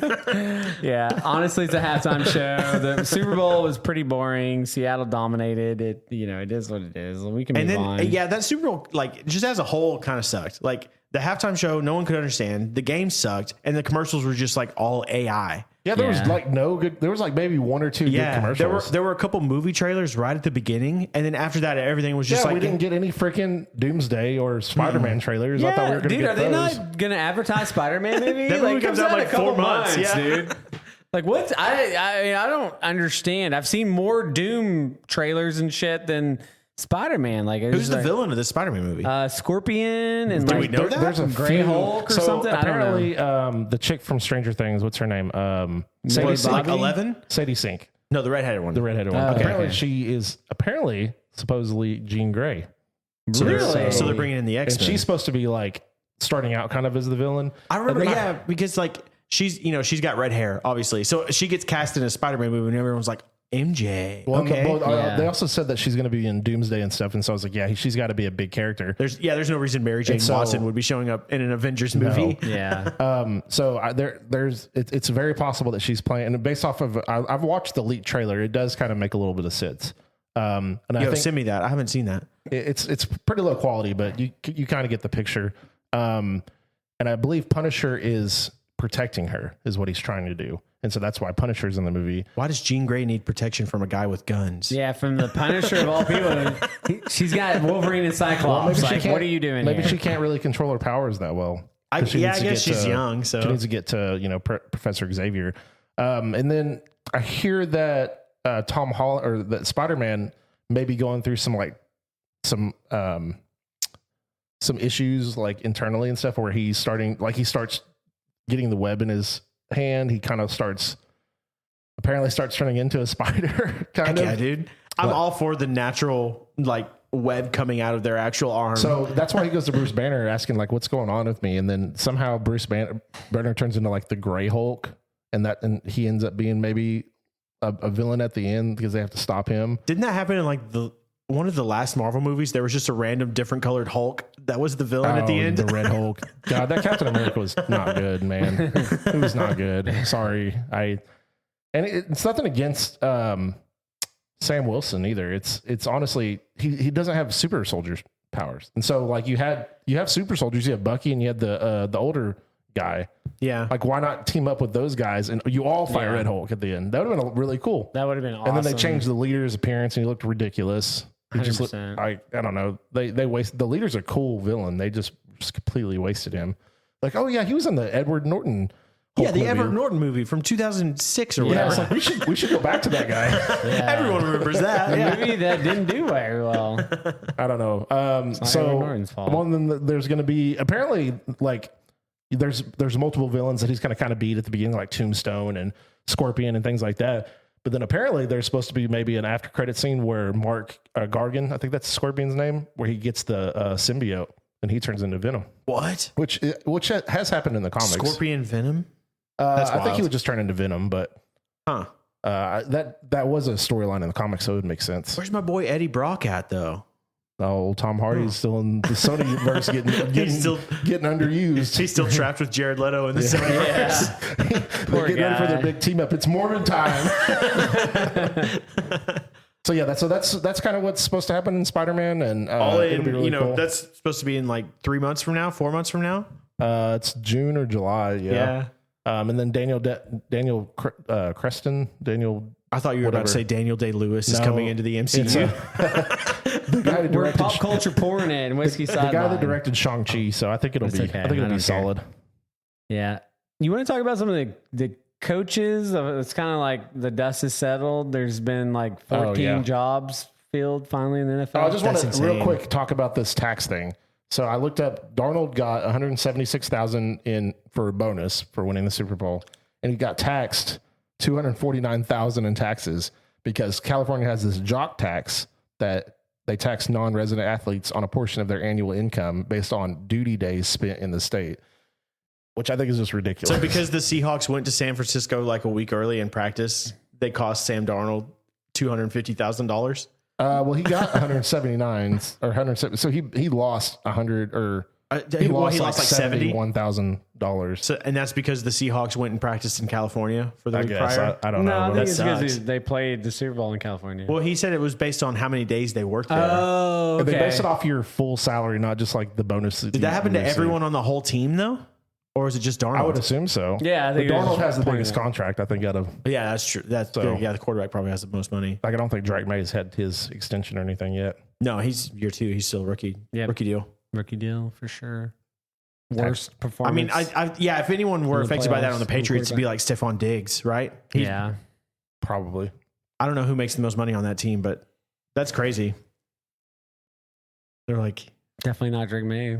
that would suck. I bet all these NFL players are now looking at like, oh, where's the Super Bowl next year? Is that in California? Yeah, let's avoid that one. It is in California, which is kind of stupid. I don't Yeah. know. I don't know about back-to-back California Super Bowls. Like, let's I feel go like somewhere they've else. all been in California the last like 4 or 5 years. It seems that way. California. They got to get that tax money, man. There was one in Tampa a few years ago in Florida. Yeah, but there was one in the I LA feel- Dome. Because LA was going to play. They played at LA. Yeah. Well, yeah, it was like, I think Brady won the Super Bowl with Tampa in Tampa. Yeah. And then the next year, Stafford won In LA. the Super Bowl in LA. Yeah. Yeah. It's kind of crazy. They're moving all these Super Bowls to the southern part of the United States because all the billionaires that fly in want to be comfy inside Yeah. the stadium, inside a 100%. nice dome. Yeah. And it's so lame. So go real quick. So, they have the Super Bowl picture and they're like a conspiracy because Darnold and Colors, yeah. Well, no, because Darnold and Drake May colors is were the like thing. leading the pack there at the Oh, very front. okay. Well, they released a poster for next year, and they're like, if you're basing it off of that, your two people are Tua Tagovailoa and Kyler Murray. No way. I don't think that's gonna happen, but that'd be so stupid if they go to other teams and then they go to the Super Bowl. Yeah. Dude, nuts. Wow. That would be crazy. Bet on it. Good for those guys. On it, bet on it, bet on it, bet on it. Yeah, I remember like 5 years ago, the Dolphins were tanking for Tua, but now they're dumping Tua and tanking for someone else. Taking, Is there, taking to is get there rid of another Tua. decent quarterback other than Mendoza in this draft? I have no idea. I haven't seen anyone else really going in the first round that's a quarterback, and I'm like, I haven't ugh. either. I haven't either. But I haven't looked at a whole lot of draft yet. I've only seen like what we're trying to do. It's hard to know with all the people coming out because, 5-10 years ago, you would just be able to be like an average college football fan and know like this guy's a junior. He's probably got one more year. Nowadays, it's just like it's a free for all with all the NIL stuff. Who knows how many years of eligibility these guys have? For sure. I have no 100%. idea. All right, so coaching changes. Yeah, We're ready there's to go over a few of these? million of them. Yes. So Clint Kubiak wins the Super Bowl, immediately says, all right, I'm going to coach the Raiders. And then the next day he's on a plane and he's headed to Vegas. So Clint Kubiak goes from the offensive coordinator of the Seahawks, and now he's going to coach the Raiders. So yeah, could be a cool change. We'll see. I think it's a good hire. Mike McCarthy to the Steelers, which is horrible. That's the, like, I get it. Hey, man, you wanna pair Aaron up- Rodgers and Mike McCarthy, You the go from dynamic Mike duo. Tomlin to Mike McCarthy, and again, he's Incoming a player's 7-9 coach, season. but 7-9 making the wild card, Probably. typical Steelers season. right outside the wild card, because I think you're going to see the Bengals kind of step back into the playoff picture, but We'll see. Harbaugh to the Giants.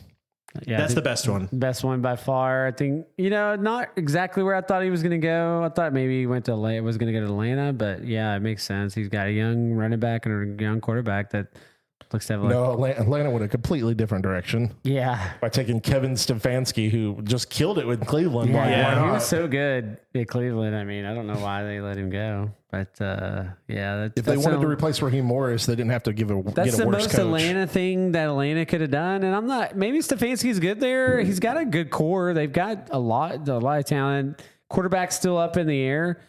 I know Penix is their guy, man. Yeah, He's their guy, but he's injured half the season every year. for sure. And he's really, But he's you got not great. He's a okay. great perennial wide receiver and probably the best running back in the league. Oh yeah, Bijan easily. So, I mean, you've got good pieces there, kind of like the Raiders too. The Raiders have a great running back, not maybe Bijan level. The Raiders right now, before Mendoza gets drafted, have like 3 good players. Max Crosby, Brock Bowers. Well, they're about to And trade Max Ashton Crosby. Yeah, Who's Mendoza throwing it to other than Brock Bowers 20 times a game? Brock Bowers. Brock Bowers and Genty out of the backfield a few dumps. Yeah. They're going to try to go get They Henry need a Ruggs wide out of jail. receiver. Who is their? Oh no, yeah, because they got rid of what's his face too, Jacoby Myers. They have a couple. Name their wide receiver one right now. They have John Beck, Jeff Beck or whatever. John Beck. I don't know. Beck. 2 turntables and a microphone. I'm a loser, baby. Where it's at. So why don't you kill me? That's funny. That was a good one. It's late. I have no idea. We're man. tired. Okay, so and then we got 50 for 50. Todd Monken, who is I think the defensive coordinator for the Ravens. He took the coaching job at the Browns. So R.I.P. Browns. Yeah, I think it was a good hire Yeah. for them, but they're the Browns. So Just real it quick, doesn't how did matter. Shador Sanders make the Pro Bowl? His daddy pulled some strings. No, I have no idea. understand that. He's like the 32nd quarterback in the NFL. He can make the Pro Yeah, Bowl. how did that happen? I don't quite understand. I think it has Everyone to turned be. it down? It has to be a case of everyone already had their trips, their vacations on the beach booked. Yeah, and I heard that. we don't want to play in that flag I football thought that was crap. a joke, but now you bringing that back up. I guess I did see a No, stat it's the not other a day joke. that Shador Sanders had more touchdowns versus teams with a winning record this year than Drake May did. So He had like 7. What was it? You hate Drake May. overrated. I've never. The hate's real over here. It's like LeBron James over this guy. Jeff Haley went to the Dolphins. I don't really know who that is, and I think the Dolphins are kind of just rebuilding. So Poop. I don't think it matters. He's their tank commander, is what they call it. Well, yeah, they're Yeah. gonna go in and they're gonna fire him for not giving them a winning season. They're That's dumping just all how their they good are. players with the high cap hits, bringing this, Joe Blow for a couple of years and then reset.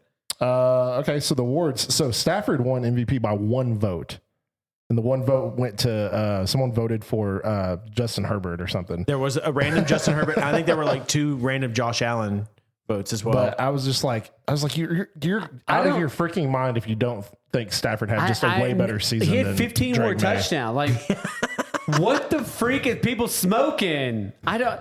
Drake May. The Patriots had the easiest schedule on earth. Stafford was clearly the He MVP. can't make words. He's so bad. Right now. Yeah, He's on like tilt.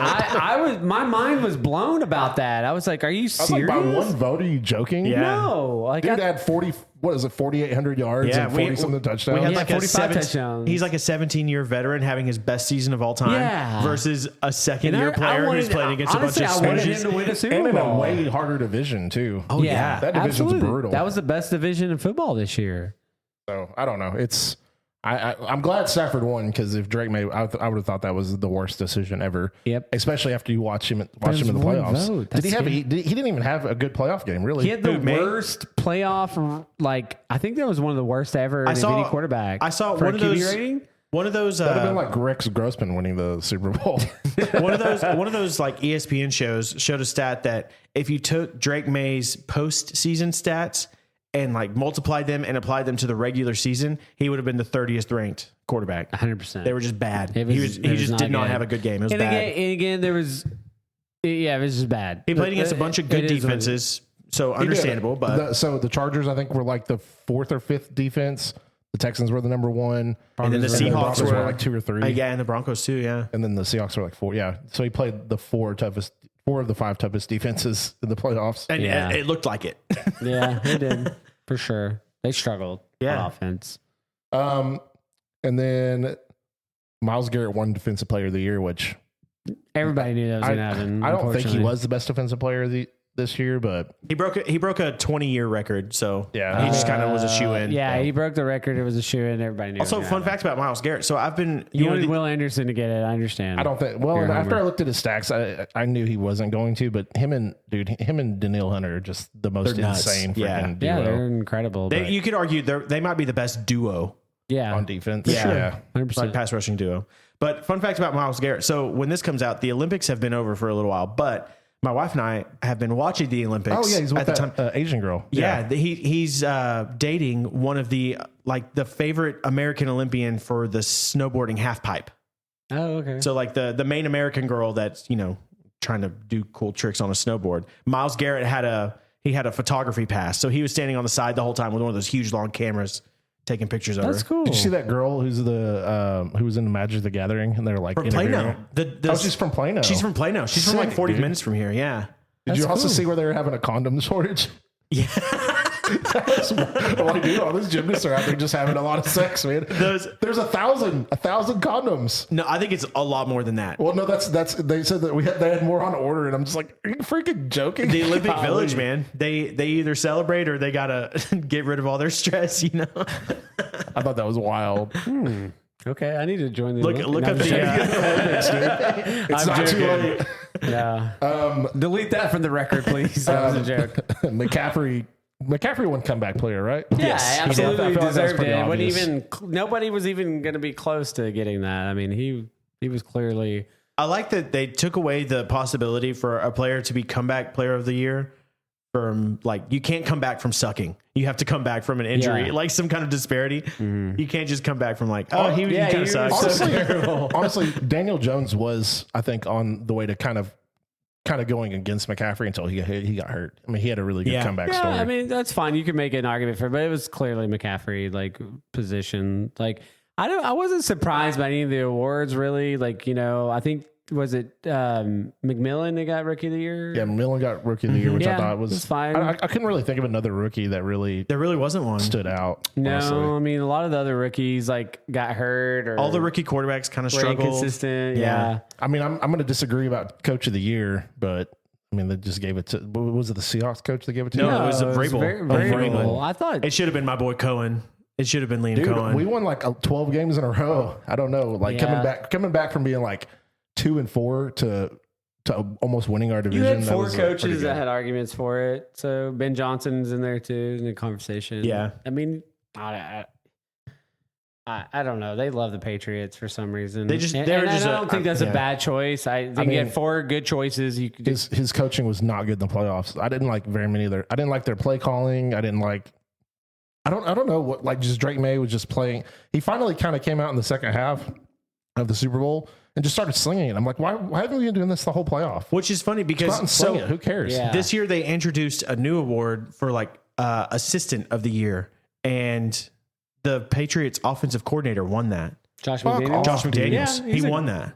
Our defensive coordinator should have won that, dude. Our defense was one of the best defenses in years. Josh McDaniels won that, and then just offensive coordinator. And then he just pooped his pants in the head coach. He cannot head coach, but he's a great offensive. I didn't know they gave. That's so stupid. Assistant of the year. Yeah, their offense wasn't even like the top offense, was it?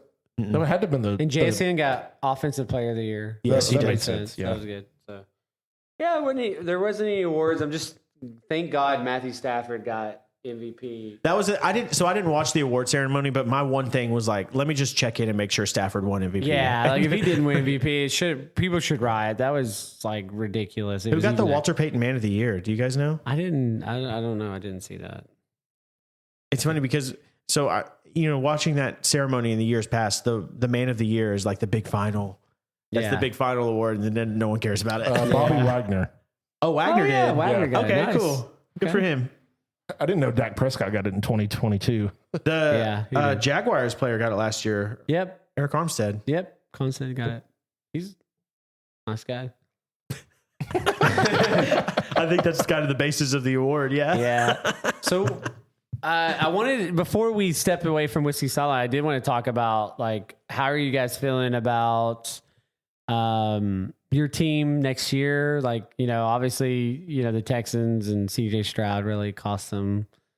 But like in general, I think, can we go like, so our three teams, the Texans, the Broncos, and the Jags, can we give like that person's team gives a little bit of a story about them, like what they think, and then the other two give an opinion from like the outsider perspective? Yeah, sure. You want to lead us off with Jack about the Jags? I think we all three have quarterbacks who have some issues who really need to kind of prove themselves next year. Disagree. I disagree too, because I would not put Bo Nix and CJ Stroud. He had. I'm just saying, like, I think he needs to improve for sure. I agree, but he wasn't CJ Stroud. He wasn't turning the ball over, losing games like that. He outplayed Josh Allen in the game that mattered the most, the biggest game of the season. Okay, he outplayed Josh Allen, which is the best quarterback in the league. So we're starting with the Broncos here. About Bo Nix. Sure. Let's start with the Broncos. I think we're a wide receiver. We need to do something with a tight end.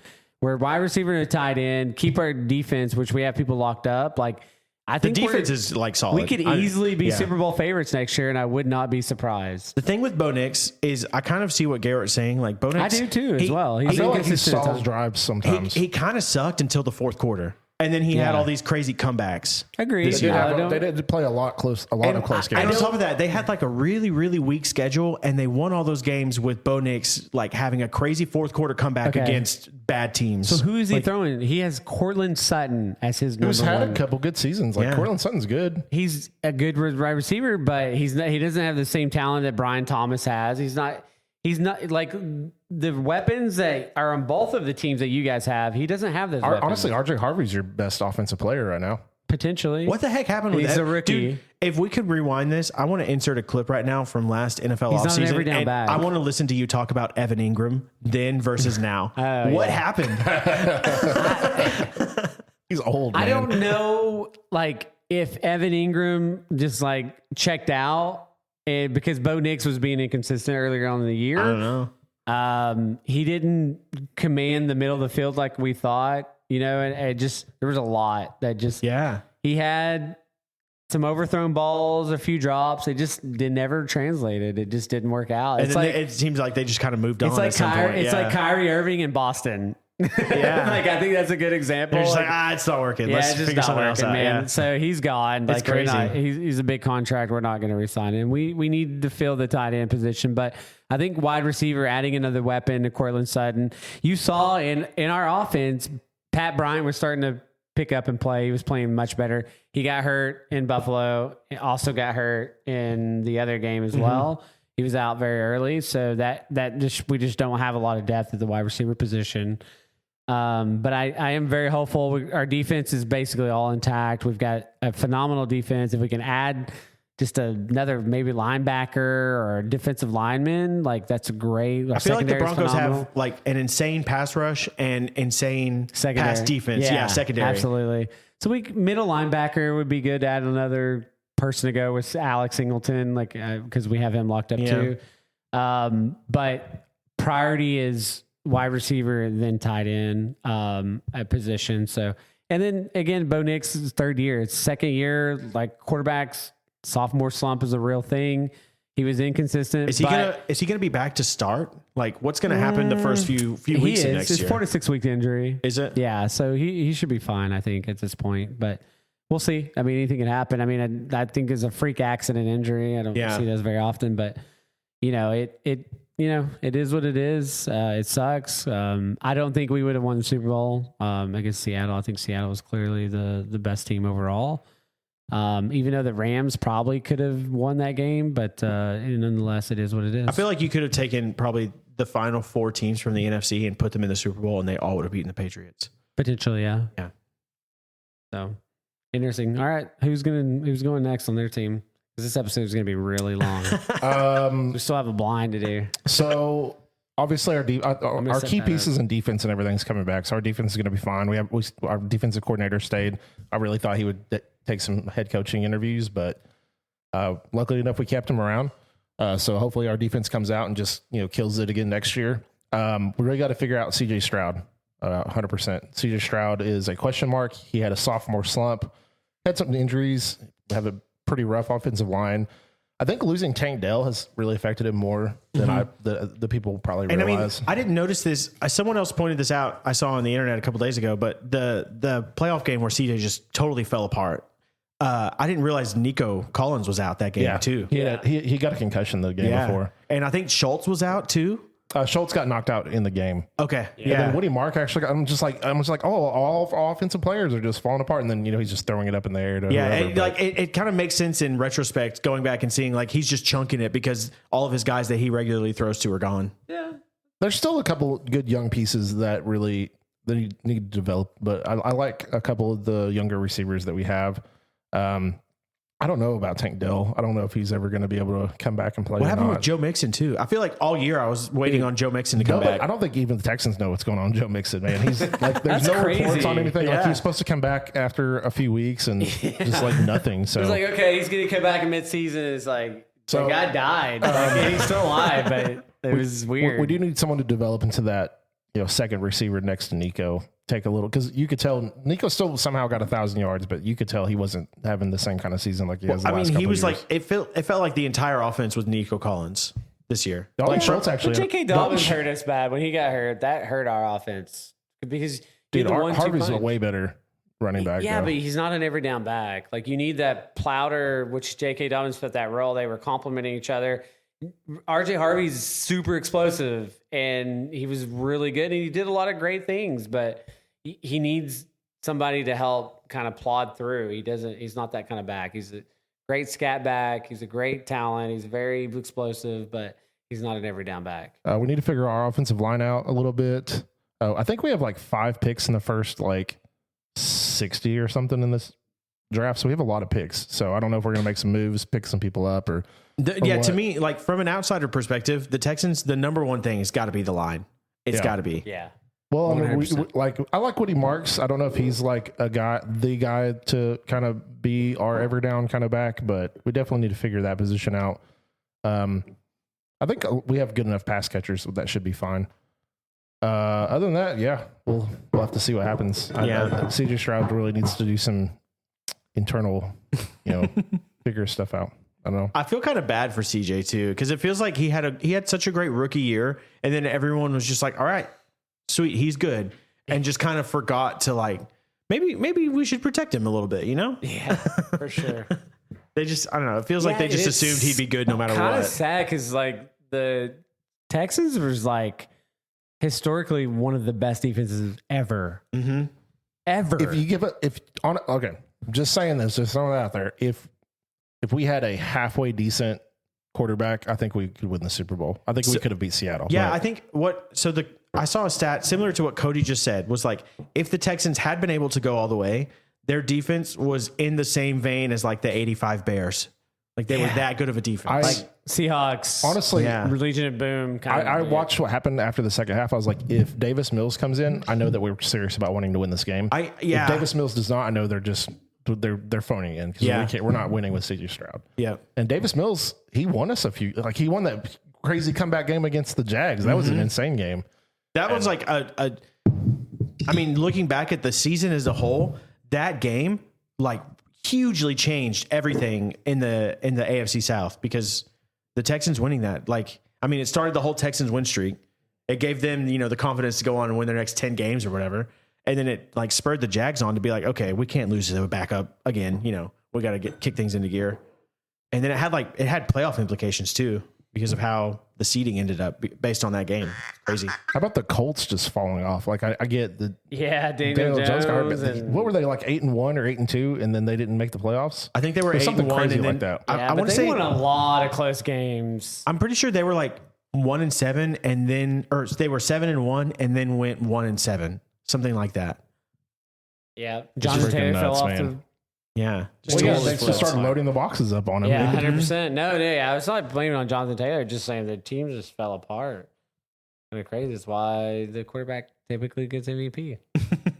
That proves it. Yeah, because you can see when the quarterback breaks their leg and tears their Achilles, everything falls 100%. apart. All right. How about the Jaguars? The Jags. So the Jags have some things to figure out in the secondary, but other than that, I think this is the most excited offseason that I've had as a Jaguars fan in my life. Like, we came out of last year, our quarterback finally turned it on. He was a top 5 MVP candidate, and the last 8 games of the year, he was the best quarterback in football. He was better than Stafford. He was better than May. Like, since that Texans game, the stats from him from there out were better than any other quarterback in football. Like, he's good. That's what Brian Thomas Jr. just falling off. Brian Thomas Jr. kind of fell off, but they addressed it. They went and made a big offseason trade for Jacoby Myers, gave up some stuff, and Jacoby Myers just kind of fixed the offense. I think like he opened up the middle and just kind of fixed everything. So what do we think? What is BTJ like? BTJ is just going to be like a downfield threat. He's not. I don't think he's going to be a number 1 anymore. He's not. I think he showed this year. He's not going to be like a Justin Jefferson or Jamar Chase level player. But he's just going to be a Jamar Chase level player. That dude's probably one of the greatest receivers ever. But like everyone was just thinking about him coming into this year that he could be the dude that no matter what, he's always going to be open. You can always count on him.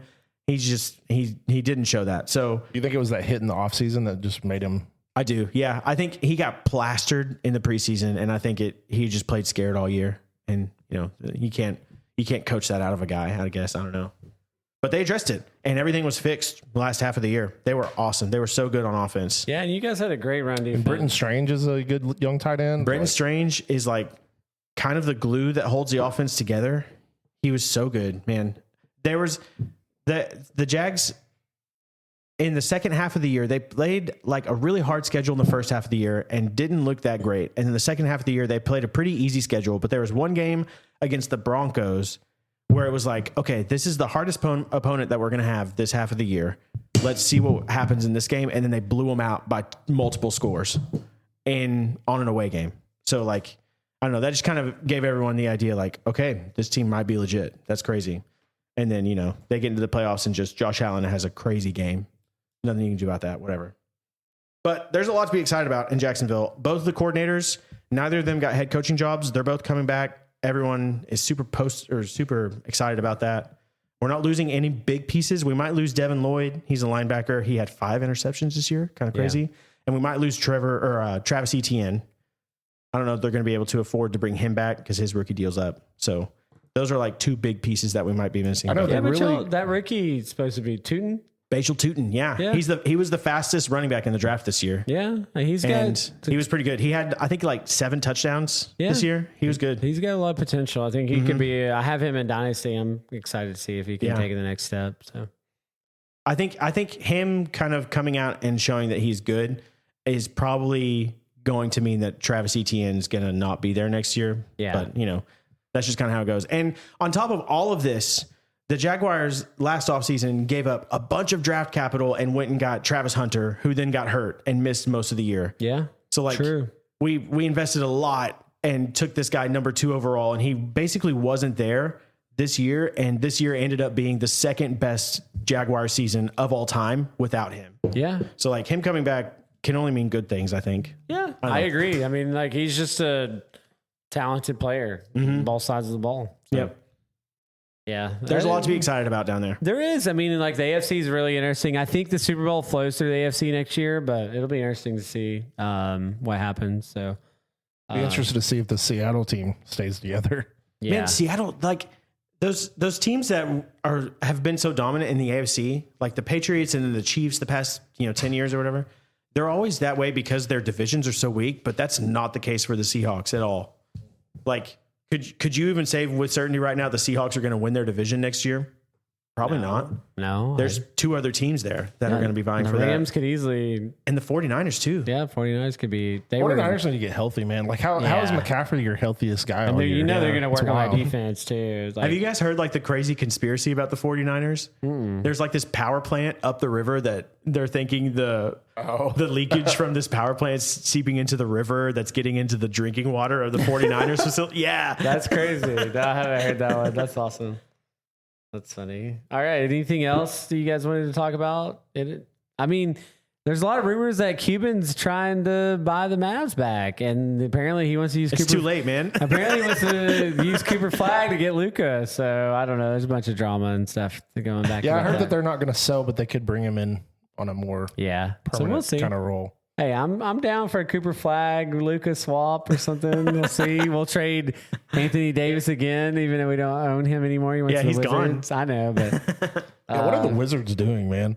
Yeah, what are the Mavs doing? Yeah, what are the Mavs? We're tanking. We shut down Kyrie for the rest of the year. So that's crazy. They went to the championship and they're like, all right, we didn't get there. Let's tank. Just blow it up. Yeah, I'm pretty sure the perennial player. I think the Mavs were like 10th, right? They're in the play-in. They were. I think they've dropped a little bit. We've been losing some games, and Cooper got hurt, and it's just we shut down Kyrie now. The NBA's been interesting too because like the Thunder have been hurt, but they have like the best record still, right? But the Spurs have just owned them all year. Spurs are good. That's man. interesting too. Yeah, that would be scary if Thunder have to go up against Spurs in the playoffs. And then you got Detroit over in the East. They're pretty interesting. They're pretty damn good. So the NBA's been a little weird this year. So like football season's over now. I'm gonna get I think more into the NBA this year than I ever have been. I've been watching games. Yeah. I don't know. I don't know. I just the up Mavs with it. break my heart, but you know, it's I've been watching a little bit of Luka here and there in the Lakers. I hate the Lakers. You've been watching it like there's I rain miss it, pouring yeah. down. It's like that Wolverine meme where it's look at the picture. It's like I got Luka there. Ah, God, that still breaks my heart. But all right, well that'll conclude Whiskey Sideline. We're gonna move over to pop culture pour, and yeah, we've got a lot from the Grammys to the Oscars. We're gonna talk about. And maybe some shows and stuff that we got going on. So anything surprising from the Grammys? I mean, Grammys are kind of just like a popularity contest. Yeah, it's still surprising me that the Grammys can't figure out what rock or metal is, because they gave the award to Turnstile, who's like a punk band. Yeah. How do you? They give them best metal band of the year. Like it's kind of a slap in the face, honestly. I think the Grammys are kind of a joke. Yeah, it's kind of they've kind of lost their luster. I think the Oscars are obviously the bigger one that you and even the Oscars have their moments where it's like, sure. what are you guys doing, man? For sure. But I mean, Bad Bunny won, you know, he had album of the year. Kendrick Lamar won record of the year. Billie Eilish had song of the year with Wildflower. I was very happy to see Zach Top won traditional country album of the year. That's good. He's I think a very talented artist. Best new artist was Olivia Dean. I think she's, you know, got some decent songs or whatever else. There wasn't a whole lot of, you know, best contemporary country album was Jelly Roll. You know, I know you went and saw him in live in concert. I like Jelly Roll. Yeah, I like Jelly Roll. I think he's pretty. Dude's losing a lot of weight. Dude, he's lost a ton of weight. I don't know if he's Ozempic or GLP-1 or what he's doing over there, but I'm not sure.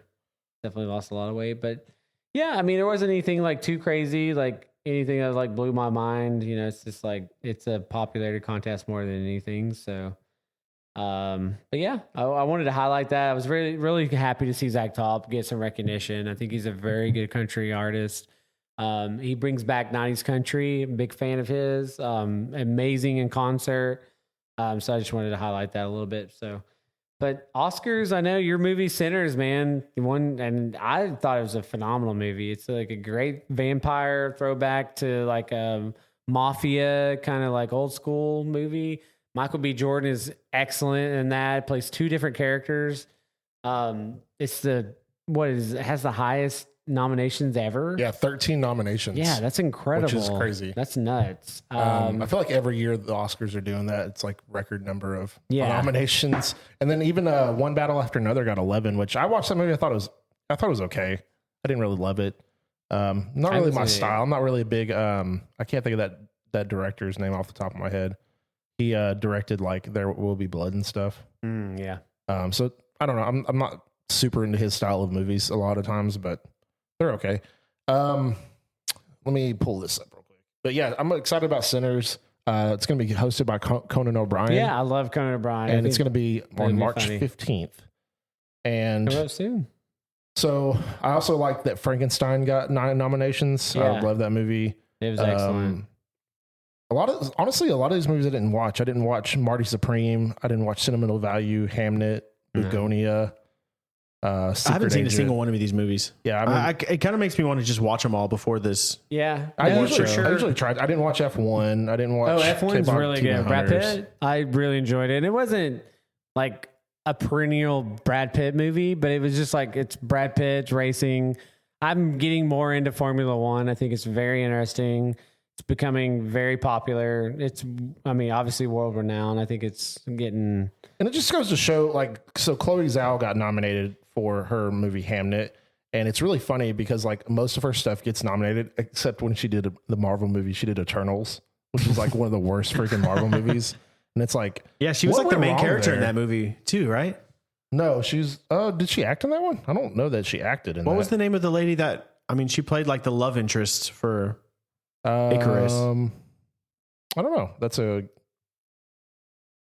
have to look that up, but no, she was the director. And Paul Thomas Anderson is the guy I was trying to think of earlier. Yeah, I'm excited about Sinners. Did you watch Sinners? No, I haven't seen any of these. Great. I love that movie so much. So every time I open HBO for my kids to watch, whatever Mickey Mouse show or whatever, I see Sinners on there, and I'm like, I need to watch that. Yeah, check it out. I didn't know Ethan Hawke got nominated. I think he's a very underrated actor, so it's nice to see him. Dang, I can't stop burping. Burn. But I'll give I usually give out like my predictions, like who I think will win and stuff. So I'll throw that out here pretty soon.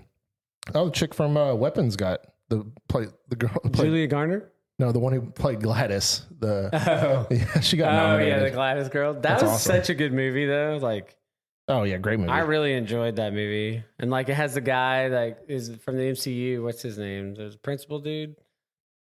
Oh I can't yeah, remember I his can't think of his name. name. You know, he's the guy that works for Doctor Strange. He had the popping out eyes and stuff. Yeah. It's crazy. Like, I really enjoyed that movie. That was super good. Julia Garner, right? Is her name? Yeah. Yeah, does such a good job. I Of always see her from that show that she's on.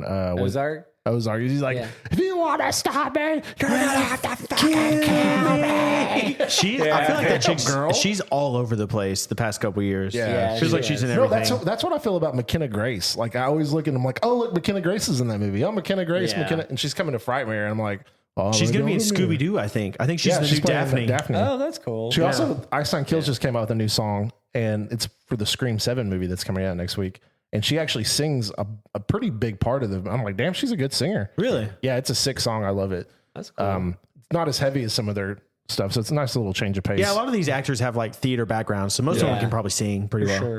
And it's a cool video. It's got like 1 million ghost faces in it. Is there anything special you've been listening to lately? What are you listening to? What are you listening to? My thing. So my wife a few years ago got me into Noah My Kahan. wife. She got me into Noah Kahan, and she was like obsessed with his 6 Season album. Okay. And Yeah. that was for like 2 years. That's all we listened to in the car. Like if she's there, that's the album that's playing. And he just put out a new song, and he released a tour schedule for this summer. And it's like, I can tell that's just going to be my entire year is freaking Noah Kahan, which like, I like the guy. The music's pretty good for the I most don't part. think I've ever heard Have I heard a Noah Kahan song? I'm sure you have. If you listen to the radio, I'm sure. But Okay, probably. it's like I'll have to check it there, out. there are worse things for your spouse to be super for deep sure. into. But I can just tell that's going to be my entire I feel year. like when it comes to music, like I don't listen to the radio a lot. Like I do a lot of Spotify and different stuff and try to listen to podcasts and stuff. But like Cody, I guess he had Cody Jinks playing. I didn't realize Cody Jinks had been around forever. So I've been listening to Cody Jinks a He's little got bit. a lot of stuff. He's got a ton of great. So I love his voice. Like, and then Braxton Keith, he redid The Chair by George Strait. And that's more Ileana, my wife, listen to him. But those two artists, I've been listening to them a lot. My wife. I've also Very been listening. nice. I've been listening to Josh Malloy lately. He's from Oklahoma. But Okay. so this band I just joined, we're going out on the road opening for Josh Malloy a bunch. So I like listened to it a couple times, and Yeah. we went and played a couple shows with him. And after meeting the guy, I was just like, man, I want to listen to his songs. And he's really, really good. If you guys are into that like kind of Cody Jinks vibe, Yeah. look up Josh. He's very Josh, similar. okay. Yeah. What's his last name? Malloy. Malloy, Josh M-E-L-O-W. Malloy. Okay, He's an I'll check him Oklahoma out. guy. Yeah, and I also too the Red Clay Strays. I love them. yeah. I can't. I want. Hopefully, I get to go see them in concert this year. I've seen them. They're good. Yeah. They're, Oh, yeah. The drummer is like, they're all just like, kind of dudes putting on a show. The Yeah. drummer is the guy to watch. Okay. You'll see, he does like all these stick tricks. He stands up and jumps and Nice. like rips his shirt off at some Yeah. point. Yeah. Sweet. Okay. I love It's a the singer's strip show. voice. It's like Magic Mike, baby. Yeah, Magic Mike. So I know Motionless in White has a new album coming out, and they have this new song called "Afraid of the Dark." That's just a beautiful song. It just gets you in the feels. Been listening to a lot of Sleep Theory. I don't know if you ever listen to them. Super good, man. This whole album that they have is just so good. And they just came out with a song called "Words Are Worthless," and it's another one. I'm just like, damn, there's so many songs going straight just for the crying. feels, man. Yeah, there's tears literally running down his face right now. Dayseeker, Bad Omens has some new stuff coming out. I found this band called Empty Skyline on TikTok. It's always funny when you run across Dude, a TikTok band. has some that's where we people found find a lot music of these stuff days. too. Yeah, Yeah. TikTok does a good job because it's like their videos and stuff. They put these songs. I'm like, man, that song's great. And it's like you look it up and you're like, okay. And I've listened to the new Einstein Kill song like 10 times today because it came out. It literally came out today. So you said Dayseeker. Fun story about them. Love Dayseeker. So from a drummer's perspective, okay, a couple years ago, Dayseeker put out a post on their social medias. They were like, okay, we're opening auditions for drummers. Our drummer's quitting. We need someone. We don't know anyone. Send us a video of you playing. They put one of their songs. They were like, send us a video of you playing this song, and we're gonna just pick the 5 ones that we like the most, and get a new drummer that way. And it was this big deal. It got shared. It went viral in all the drumming communities that I'm in. It was a big deal. Like every drummer I know submitted a video for it. That's cool. Did you submit a video? I didn't. I learned the song, but I didn't end up submitting a video because I didn't have like a good recording setup at the time. But I would have had I had like the resources I do now. I would have for sure. You could be the drummer for Dayseeker right now. Dude, you could have been that. So here's the thing. You could have been a contender. After all of this went on for like a couple weeks, right? Everyone got their cover submitted. The drummer never left. It's been the same drummer is playing in the band today as was playing in the band then. Like it was all fake. They just wanted videos And they went to watch. viral and shit. Yeah, That's they They just wanted videos to watch on the tour bus, like get Hey, drunk I and need watch a new them. co-host because Garrett's retiring. So submit your video. But stay tuned because Garrett will be here next time. So. Garrett has returned Garrett is here. He's coming out of retirement. from a 0 episode hiatus. That's funny. That's pretty good marketing. Yeah, Like, that's I mean, it pretty works. smart. It's the only reason that was the first time I heard of that band was because of all that. So, Garrett, how excited are you about Scream 7? Very excited. Yeah, he's already got tickets. I posted all my theories. Yeah, there's a fan event going on Thursday at 6 p.m. at Alamo Draft House. Oh, that's my favorite movie theater. I love it, dude. I I've love never Draft been House. there. Have you not? No, I haven't. Dude, they do like throwbacks. I went and watched an old Batman animated movie from the 90s there one time. Whenever that new Halloween came out, like the first one, they did a screening. It was a fan event where they showed the original Halloween and then they showed that one. Yeah. And it was super fun. Yeah, So, it's have you cool. guys seen the new Dracula movie? No. It is excellent. That is on my list of. It's on my like Netflix list. Dracula. Yeah. Yeah. Like incredible. Like it like I was watching like Ileana that she wanted to go watch it on Valentine's Day of all things. I'm like, okay, sure, whatever you want to do. Happy wife, happy life, right? But we haven't watched it. It was incredible, and it's got Phil Collins' daughter, which I may be Lily, in love with. Yeah, Lily. Dude, that song in Tarzan. Did you know that's about her? I didn't know. The Are You'll you Be in My serious? Heart. He wrote that about her. Wow. Be Okay. my She is heart. amazing. You're gonna and watch Emily in gorgeous. Paris and think about her all differently. I've already seen all of Emily in Paris. Emily in Paris is a fun show. I watched that with my wife as well. But no, the Dracula movie was really good. It reminded me of I could have envisioned this as being the original Dracula movie. And there's not a lot of movies that give me that kind of vibe. And no, it's not because I watched it with my wife on Valentine's Day or anything else, but it was really good. I really enjoyed it. The guy, the main actor guy, I forgot his name. He's from Texas, actually. He has a really big Texas accent. It's really funny if you watch it, but I thought he did a really good job. I think it's a really good watch. If you like Dracula, if you like those type of movies, which I know you're a big horror movie fan. It's not really a horror movie. It's more of and our boy Christoph Waltz is in it. It's Christoph Waltz. Yeah, he's phenomenal. He does the same kind of character. Like he plays the priest and he's out killing vampires and stuff. So it's really good. I really enjoyed it. Thought it's phenomenal. The more I think about it, the better I'm like, man, that was just an incredible movie. Like, and I don't. It takes a lot to get me excited, especially about a horror. I'm not a horror movie guy. Like, I just like good movies, and I thought it was a really well done movie. It's a good love story. It changes about what are you laughing about? I pulled up the IMDb to see who the guy from Texas you were talking about is, and I'm seeing now that was not Lily Collins. It's a girl that looks a lot like Lily Collins. No, it wasn't Lily Collins. It is not. Really? Her name's Zoe Blue. Oh wow, she looks a lot like. She does. She changed her name. She looks a lot like Lily Collins. but Holy that cow! is I not thought it was her. The girl from Emily in Paris, right? Yeah, no, It's not that girl. Different girl. Wow, I really thought it was her. Okay, Well, we got a fun Phil Collins story out of it anyway. Yeah, heck yeah, dude. I'm coming in the air tonight. They're like, hey, we just need a good soundtrack, but we don't need to go too hard. And Phil Collins like, hold my fucking beer. Wow, I got you. I really thought that was her. She does look a lot like her, but that's not her. And her name's what? Zoe Blue. Zoe Blue. Wow. Okay. Well, maybe I'm in Here, love I want with to give Zoe Garrett Blue. an idea. She's gorgeous. I mean, I guess she looks kind of like her, but this is like on some red carpet somewhere. I don't know Yeah. who Lily Collins is. Oh, okay. Yeah, she's from Emily in Paris. She's beautiful. What the hell is too. Emily in Paris? It's a Netflix show. It's a Netflix show. It's very popular. They did a lot of things about it, but don't worry So about popular, it. I've never heard of it. It's like a soap While opera. we're talking on shows, I wanted to say one. I'm going to give you 3 shows you should watch. I think Wonder Man is really good. Disney just came out. It's not a big superhero movie or show like you typically see, but I really enjoyed it. It's got the Mandarin guy in it and stuff. I thought it was Sir really Ben good. Kingsley. I think it was one of the best Marvel shows I've seen in a long time. Unfamiliar is on Netflix as well. I really enjoy it. If you like spy and kind of those action type thrillers, Unfamiliar is a phenomenal show. And Black Rabbit is exceptional. Jude Law and Jason Bateman, the chemistry that they have in that show, it's literally a train wreck. I could not stop watching, and I would recommend those 3 shows. I've been watching a lot of shows lately. That's kind of been my free time gluttony. Been working a lot lately, doing a lot of stuff. But yeah, those are 3 shows I would highly recommend. I know these guys haven't seen them yet. They need to watch them. And yeah, I hope you enjoy. I watched Havoc by Tom Hardy's in that. But have you guys been watching the new Game of Thrones show, Dunk and Egg? No, but I've heard a lot of great things. Like I heard episode 5 is one of the highest rated shows of all time. I heard that as well. The Knights of the Seven Kingdoms or whatever. So I haven't watched it. I couldn't get into House of Dragons, so I couldn't either. This one kind of makes me want to come back and try it again. No, I liked House of it Dragons. looked kind of funny. Like I was watching the preview for it or definitely whatever. will watch it. Yeah, for sure. I've seen some clips of it that look good too. So, yeah. I mean, everyone I've talked to said it's amazing. So I haven't watched it personally. A huge Game of Thrones. Game of Thrones is my favorite show of all time.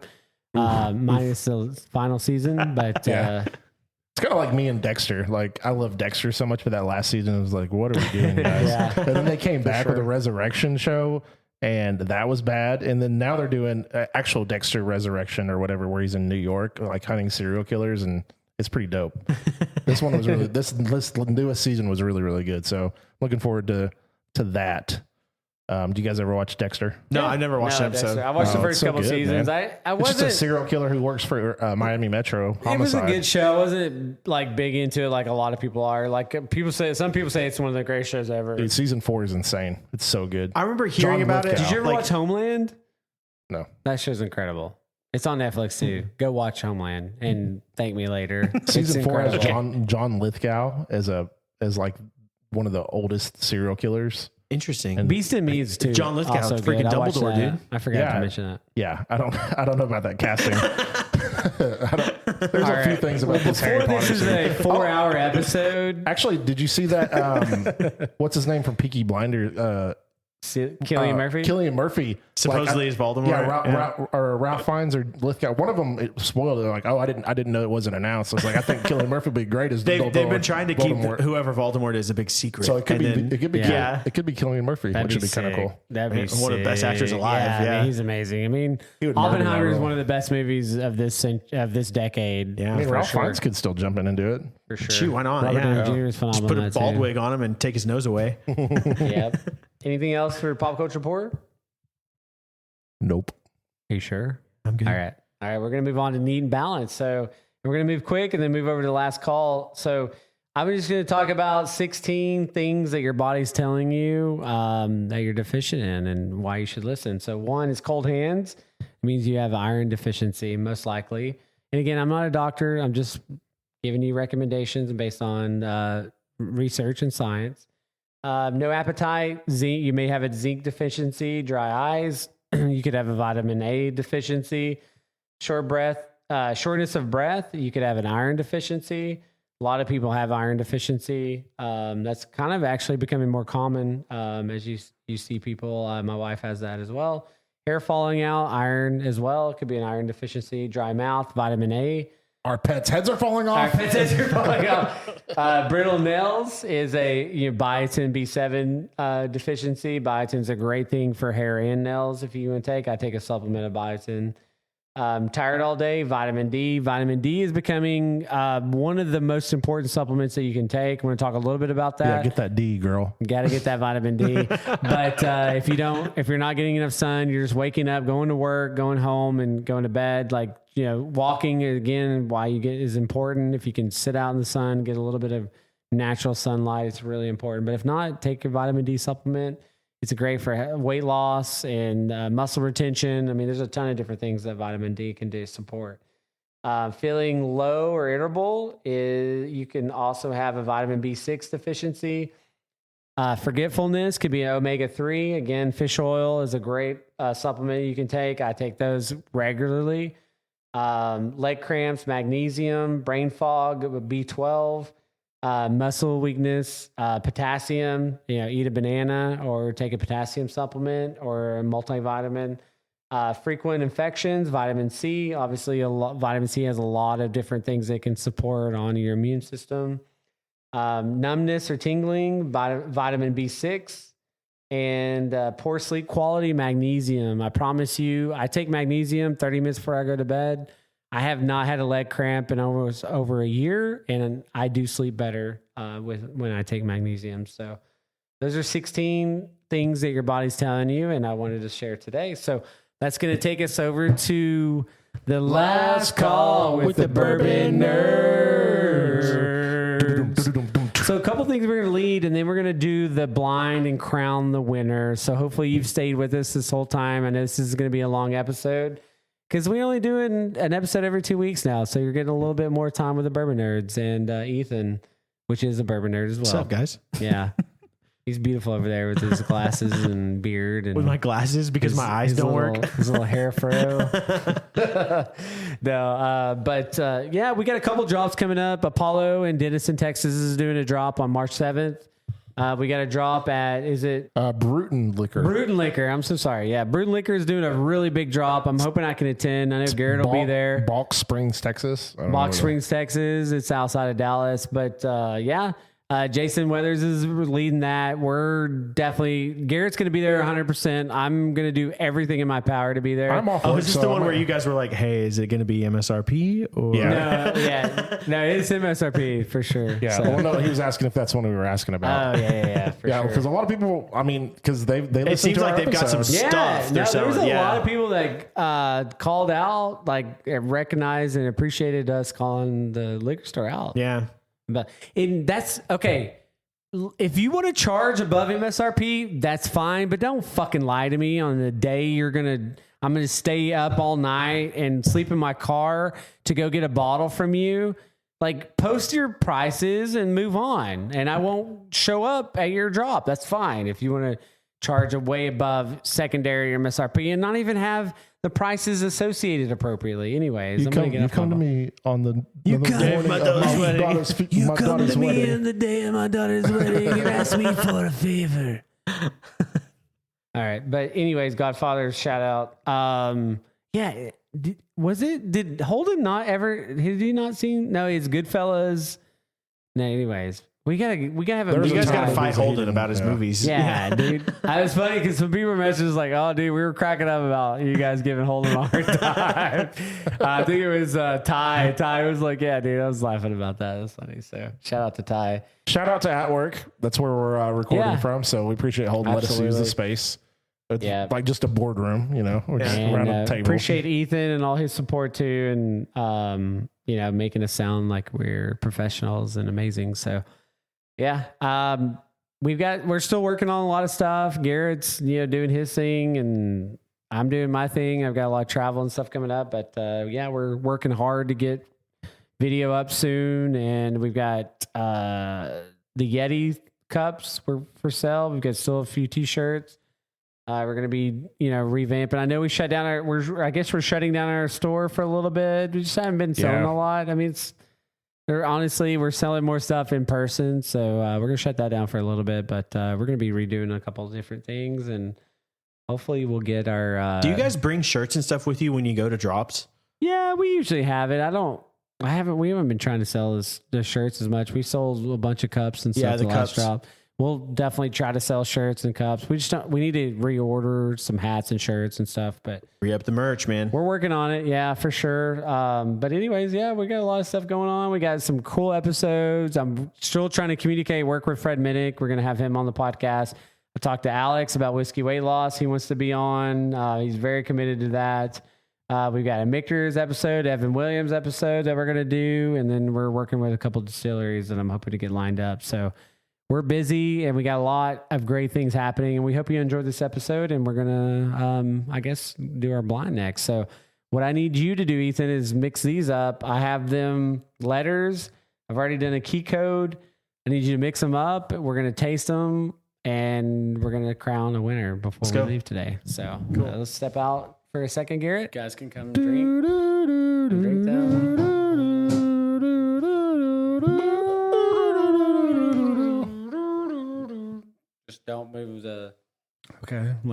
me do my thing. I'm ready, Cody. I poured a lot. Cody, I'm ready. I thought we would drink Are more you ready than for this? what we did. Honestly, blind rankings, I just go quick and just try to first First impression. Yep. You guys want to know a fun fact? This is the first blind I've ever done. Oh yeah. How was it? How was it for you?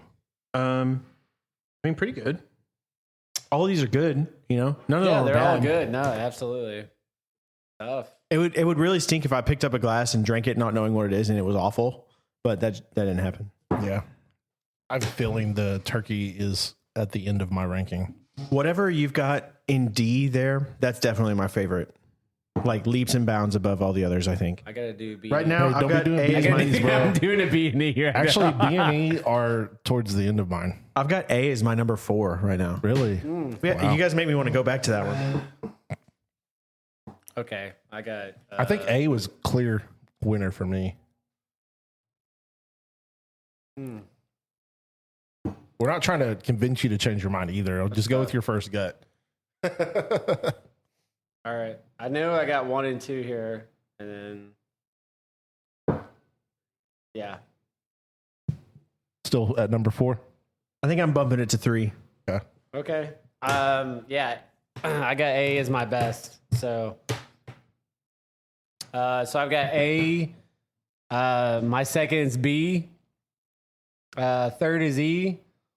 C is 4th, and D is my 5th. Actually. I went A, C, B, D, E. All right. What are yours? So I've got D, E, then A, then C, then B. Jesus. Okay. I've got B as my last one.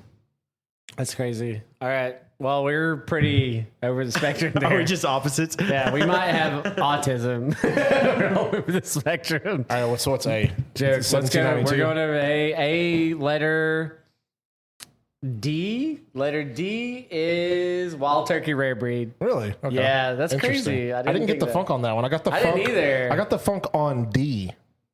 Okay, I can smell it now. Yeah. Okay, that makes sense. Wow, Rare Breed is one of the ones that didn't make my top 5 when we Yeah, were. that's pretty. I honestly, I didn't That's think I was funny. going to pick Rare Breed. Okay, whatever. I hate blind sometimes, but I love them. All right, B is letter C. Letter C is Knob Creek 9. Wow. Wow. Knob Creek 9 representing single barrel 120 proof. That was third for me. That's That was pretty good. 4th for me. That was second for me. Wow. Or yeah, B on this, yes.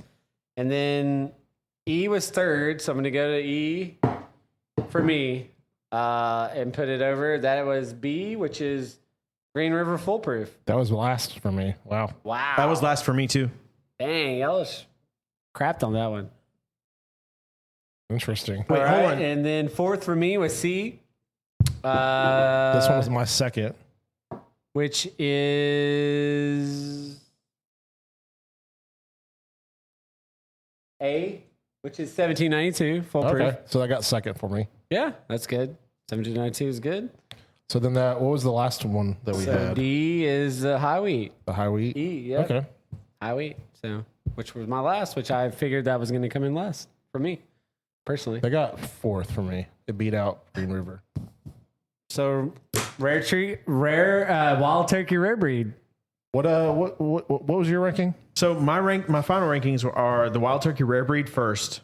I thought you said that was third. I thought you moved A to third. Did I hear these wrong then? A is or D is wild turkey, Well, so he was which is writing A down here, D on So- there. for his code. So it's A A. right the glass here. A is rare breed. Glass A was Rare Breed? Yes. Then I wrote down my rankings all wrong. Okay.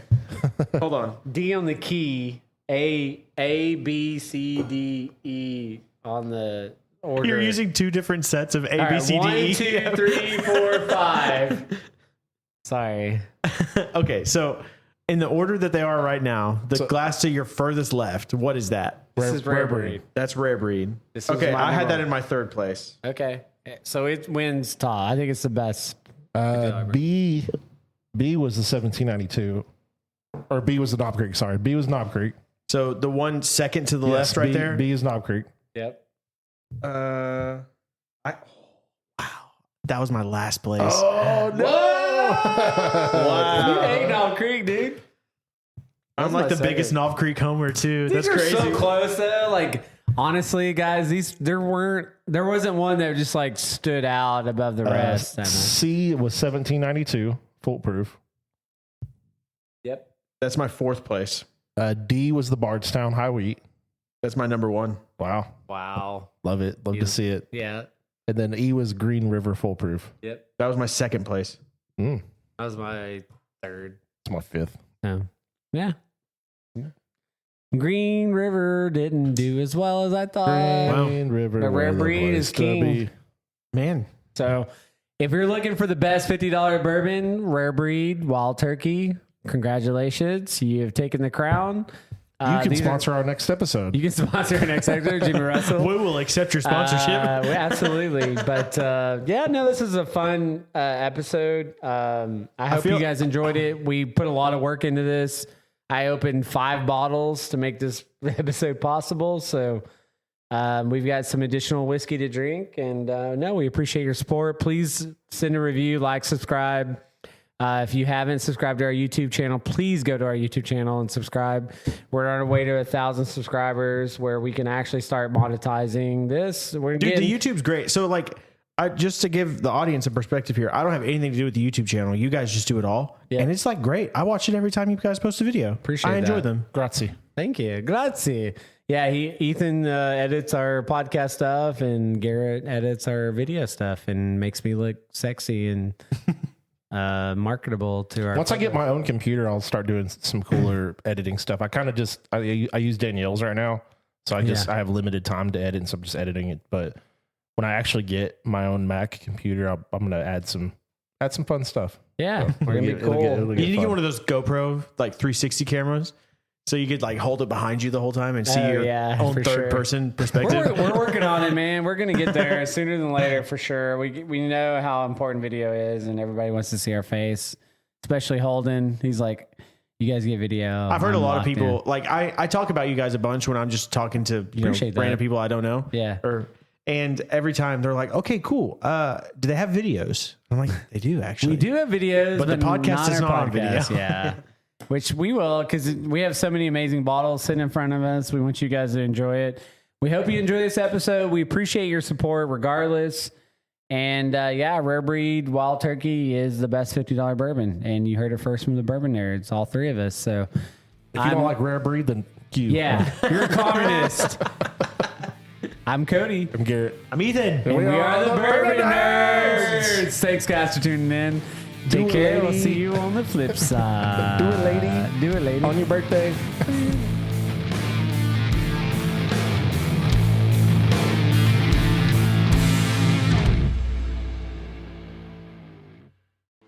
Thanks for listening to The Bourbon Nerds, a podcast hosted and executive produced by Garrett Welch and Cody Mills, edited by Ethan Adams, and featuring original music by Alex Pitts. If you enjoyed this episode, make sure to subscribe, leave a review, and share the show with your favorite drinking buddy. Follow us on social media for new episodes and updates. The Bourbon Nerds podcast comes out every other week, and the guys are always releasing new videos on YouTube. Until next time, always remember to drink responsibly, know your limits, and never drink and drive. Cheers, nerds!